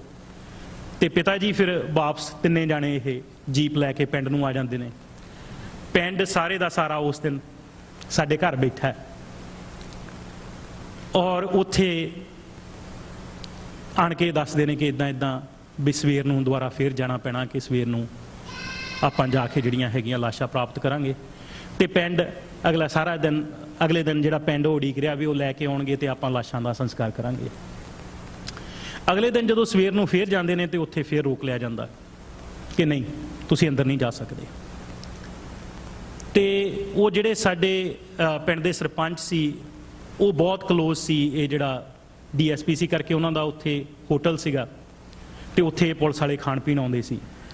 ਤੇ ਉਹਨਾਂ ਨੇ ਉਹਨੂੰ ਫੋਨ ਕੀਤਾ ਕਿ ਮੇਰੇ ਰਿਸ਼ਤੇਦਾਰ ਵੀ ਨੇ, ਮੇਰੇ ਅਜੀਜ਼ ਵੀ ਨੇ, ਵੀ ਤੁਸੀਂ नहीं देनियां लाशां कोई नहीं, तुसीं एक बारी इन्हां नूं अपने बच्चे दा मूँह देख लैण दिओ। और जिहड़ा DSP गोपाल घुम्मणिया, वो कहंदा ठीक है मैं तुहाडे लई इन्ना कर दिंदा, पर ये कल्ले आउणगे, मैं अपनी जीप भेजदा, ਉਹਦੇ 'ਚ ਬਿਠਾ ਕੇ ਇਹਨਾਂ ਨੂੰ ਭੇਜ ਦੇ। ਉਹ जीप 'ਚ बैठ के ਉੱਥੇ ਨਕੋਦਰ ਸਿਵਲ ਹਸਪਤਾਲ 'ਚ ਜਾਂਦੇ ਨੇ ਤੇ ਉਹ ਜੋ ਪਿਤਾ ਜੀ ਨੇ ਦੱਸਿਆ ਕਿ 3 ਸਿੰਘਾਂ ਦੀਆਂ ਜਿਹੜੀਆਂ ਮ੍ਰਿਤਕ ਦੇਹਾਂ ਉਹ ਥੱਲੇ ਪਈਆਂ ਸੀ ਤੇ ਭਾਈ ਹਰਮਿੰਦਰ ਸਿੰਘ ਜੀ ਦੀ ਮ੍ਰਿਤਕ ਦੇ ਜਿਹੜੀ ਆ ਉਹ ਉੱਥੇ ਇੱਕ ਸਟ੍ਰੈਚਰ ਤੇ ਪਈ ਸੀ। ਕਹਿੰਦੇ ਮੈਂ ਉੱਤੇ ਅਰਦਾਸ ਕੀਤੀ, 4 ਬੱਚਿਆਂ ਨੂੰ ਪਿਆਰ ਦਿੱਤਾ ਤੇ ਉਸ ਤੋਂ ਬਾਅਦ ਮੈਂ ਪੁਲਿਸ ਵਾਲਿਆਂ ਨੂੰ ਕਿਹਾ ਕਿ ਦੇਖੋ ਮੈਂ ਹੁਣ ਆ ਗਿਆ, ਮੈਂ ਵਾਪਸ ਨਹੀਂ ਜਾਣਾ,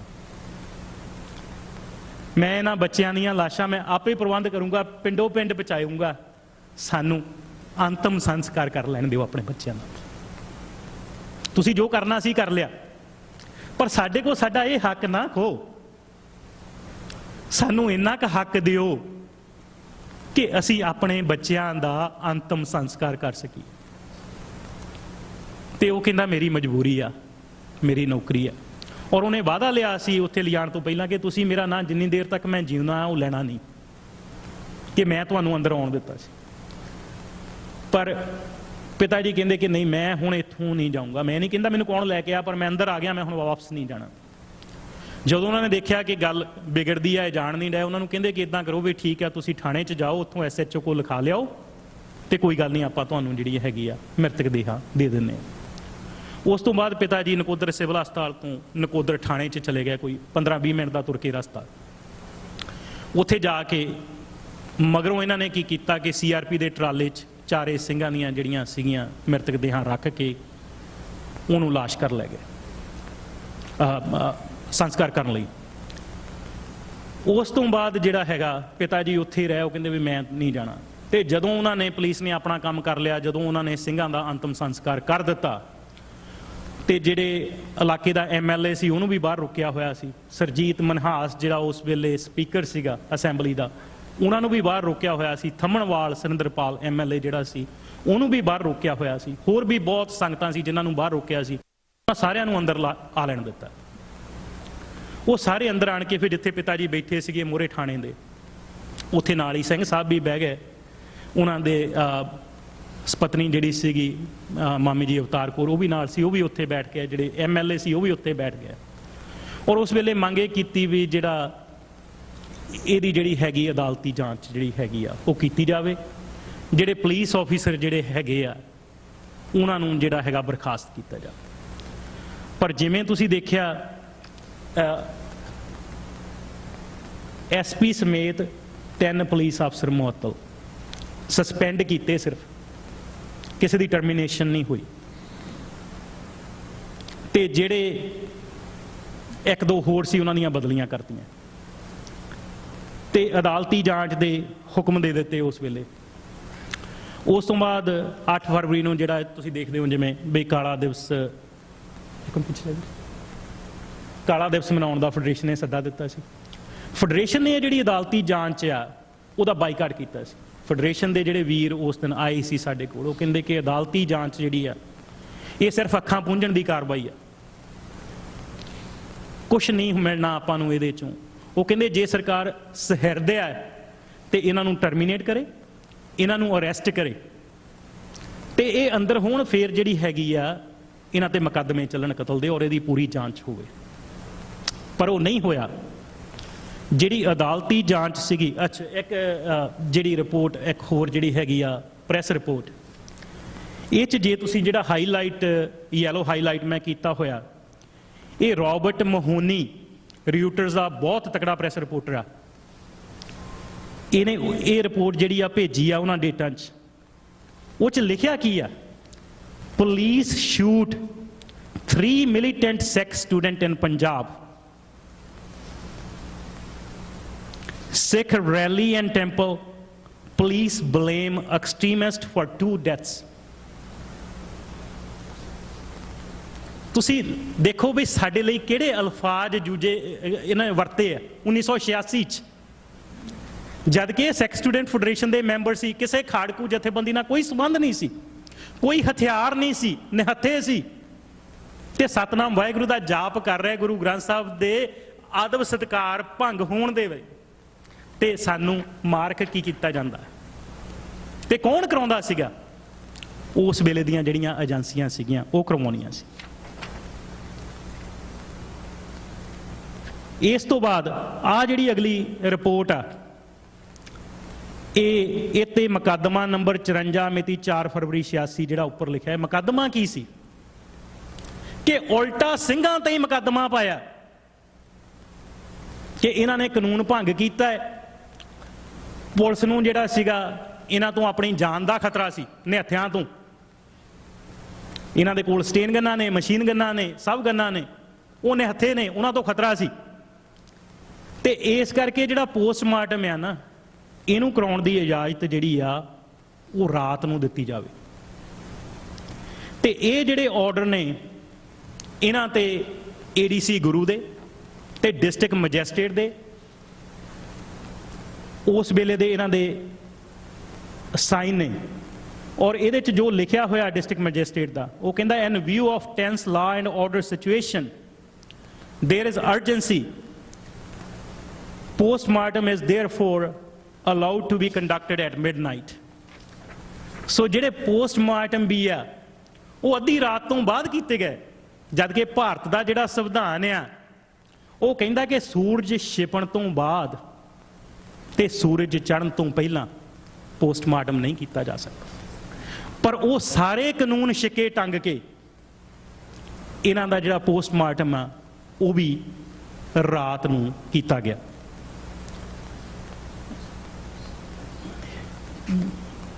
ਅੱਗੇ ਕਰ ਲਓ। ਹੁਣ ਜੇ ਤੁਸੀਂ ਆਹ ਰਿਪੋਰਟਾਂ ਦੇਖੋ, ਇਹਨਾਂ ਸਾਰਿਆਂ ਦੇ ਗਲੇ ਤੇ ਛਾਤੀਆਂ 'ਚ ਨਿਸ਼ਾਨ ਨੇ ਗੋਲੀਆਂ ਦੇ। ਇਹ ਕਾਰਨ ਸੀ ਕਿ ਪੁਲਿਸ ਜਿਹੜੀਆਂ ਮ੍ਰਿਤਕ ਦੇਹਾਂ ਉਹ ਪਰਿਵਾਰਾਂ ਨੂੰ ਨਹੀਂ ਸੀ ਦੇਣਾ ਚਾਹੁੰਦੀ, ਕਿਉਂਕਿ ਉਹਦੇ ਨਾਲ ਜਿਹੜਾ ਪੁਲਿਸ ਦਾ ਜਿਹੜਾ ਚਿਹਰਾ ਸੀ ਉਹ ਬੇਨਕਾਬ ਹੁੰਦਾ ਸੀ। ਤੇ ਆਹ ਜਿਹੜੀ ਰਿਪੋਰਟ ਆ, ਇੱਕ ਪਿੱਛੇ ਆਹ ਜਿਹੜੀ ਪਿਕਚਰ ਆ ਕਲੀਅਰਲੀ ਸ਼ੋ ਕਰਦੀ ਹੈ ਜੋ ਪੋਸਟਮਾਰਟਮ 'ਚ ਲਿਖਿਆ ਕਿ ਮੂੰਹ 'ਚ ਗੋਲੀਆਂ ਮਾਰ ਕੇ ਸ਼ਹੀਦ ਕੀਤਾ ਗਿਆ ਸੀ। ਹੁਣ ਉਸ ਤੋਂ ਬਾਅਦ ਆਹ ਜਿਹੜੀ ਆ ਫਾਰਮ ਨਕਲਾਂ, ਇਹ 'ਚ ਪਿਤਾ ਜੀ ਨੇ FIR ਦੀ ਰਿਪੋਰਟ ਲੈਣ ਲਈ ਇਹ ਇੱਕ ਅਰਜੀ ਲਿਖੀ ਹੈ। ਇਹ ਜਿਹੜੀ ਅਰਜੀ ਹੈ ਉਹਦੇ ਤੇ ਜਿਹੜੀ FIR ਨੰਬਰ ਦੂਜੇ ਪਾਸੇ ਲਿਸਟਡ ਆ ਉਹੀ FIR ਨੰਬਰ 54 ਉਹਦਾ ਹਵਾਲਾ ਦਿੱਤਾ ਗਿਆ। ਤੇ ਇੱਥੇ ਆਬਜੈਕਸ਼ਨ ਦੇਖੋ ਵੀ ਅਗਲੀ ਸਲਾਈਡ ਤੇ ਕੀ ਲੱਗਾ ਲਾਲ ਅੱਖਰਾਂ 'ਚ, objection by record room, file not traced, kindly give correct particulars। ਜੇ ਉਹਨਾਂ ਨੇ ਉਹ ਜਾਣਕਾਰੀ ਸਾਨੂੰ ਨਹੀਂ ਦੇਣੀ, ਅੱਜ ਇੱਥੇ ਮੈਂ ਵੀ ਦੱਸ ਦਵਾਂ ਵੀ ਇਹ ਜਿਹੜੀਆਂ ਪੋਸਟਮਾਰਟਮ ਰਿਪੋਰਟਸ ਆ, ਇਹ ਜਿਹੜੀਆਂ FIR ਰਿਪੋਰਟਸ ਆ, ਇਹ ਜਿਹੜੇ ਸਾਰੇ ਜਿੰਨੇ ਪੇਪਰ ਵਰਕ ਤੁਹਾਨੂੰ ਮੈਂ ਦਿਖਾ ਰਿਹਾ, ਇਹ ਸਾਰਾ ਕੁਝ ਸਰਕਾਰੀ ਤੌਰ ਤੇ ਨਹੀਂ ਮਿਲਿਆ। ਇਹ ਆਪਣੇ ਸਦਕਾ ਜਾਂ ਆਪਣੇ ਉੱਥੇ ਜਿਹੜੇ ਵੀਰ ਨੇ ਉਹਨਾਂ 'ਚ ਮਹਿਕਮਿਆਂ 'ਚ ਉਹਨਾਂ ਦੇ ਥਰੂ ਮਿਲਿਆ। ਇਸ ਤੋਂ ਬਾਅਦ ਜਿਹੜਾ ਜਥੇਬੰਦੀਆਂ ਦਾ ਰੋਲ ਰਿਹਾ, ਆਹ ਜਿਹੜੀਆਂ ਤਸਵੀਰਾਂ ਨੇ ਜਿਹੜੀਆਂ ਥੱਲੇ, ਇਹ 1986 'ਚ ਜਿਹੜਾ ਖਾਲਸਾ ਕਾਲਜ ਜਲੰਧਰ 'ਚ ਪਹਿਲਾ ਫੰਕਸ਼ਨ ਹੋਇਆ ਉਸ ਦੀਆਂ ਨੇ, ਜਿੱਥੇ ਕਿ ਬੀਬੀ ਬਿਮਲ ਕੌਰ ਖਾਲਸਾ ਜੀ ਨੂੰ ਤੁਸੀਂ ਸਟੇਜ ਤੇ ਬੈਠੇ ਦੇਖ ਸਕਦੇ ਹੋ। ਨਕੋਦਰ ਤੋਂ ਲੈ ਕੇ ਅੰਮ੍ਰਿਤਸਰ ਤੱਕ, ਨਕੋਦਰ ਤੋਂ ਲੈ ਕੇ ਨਵਾਂ ਸ਼ਹਿਰ ਤੱਕ, ਨਕੋਦਰ ਤੋਂ ਲੈ ਕੇ ਲੁਧਿਆਣੇ ਤੱਕ, ਨਕੋਦਰ ਤੋਂ ਲੈ ਕੇ ਮੋਗੇ ਤੱਕ, ਜਿਹੜੇ ਵੀ ਕਾਲਜਾਂ 'ਚ ਸਿੱਖ ਸਟੂਡੈਂਟ ਫੈਡਰੇਸ਼ਨ ਦੇ ਯੂਨਿਟ ਸੀ, ਉੱਥੇ ਇਹਨਾਂ ਸ਼ਹੀਦਾਂ ਦੀ ਯਾਦ 'ਚ ਸ਼ਹੀਦੀ ਕਾਨਫਰੰਸਾਂ ਹੋਈਆਂ।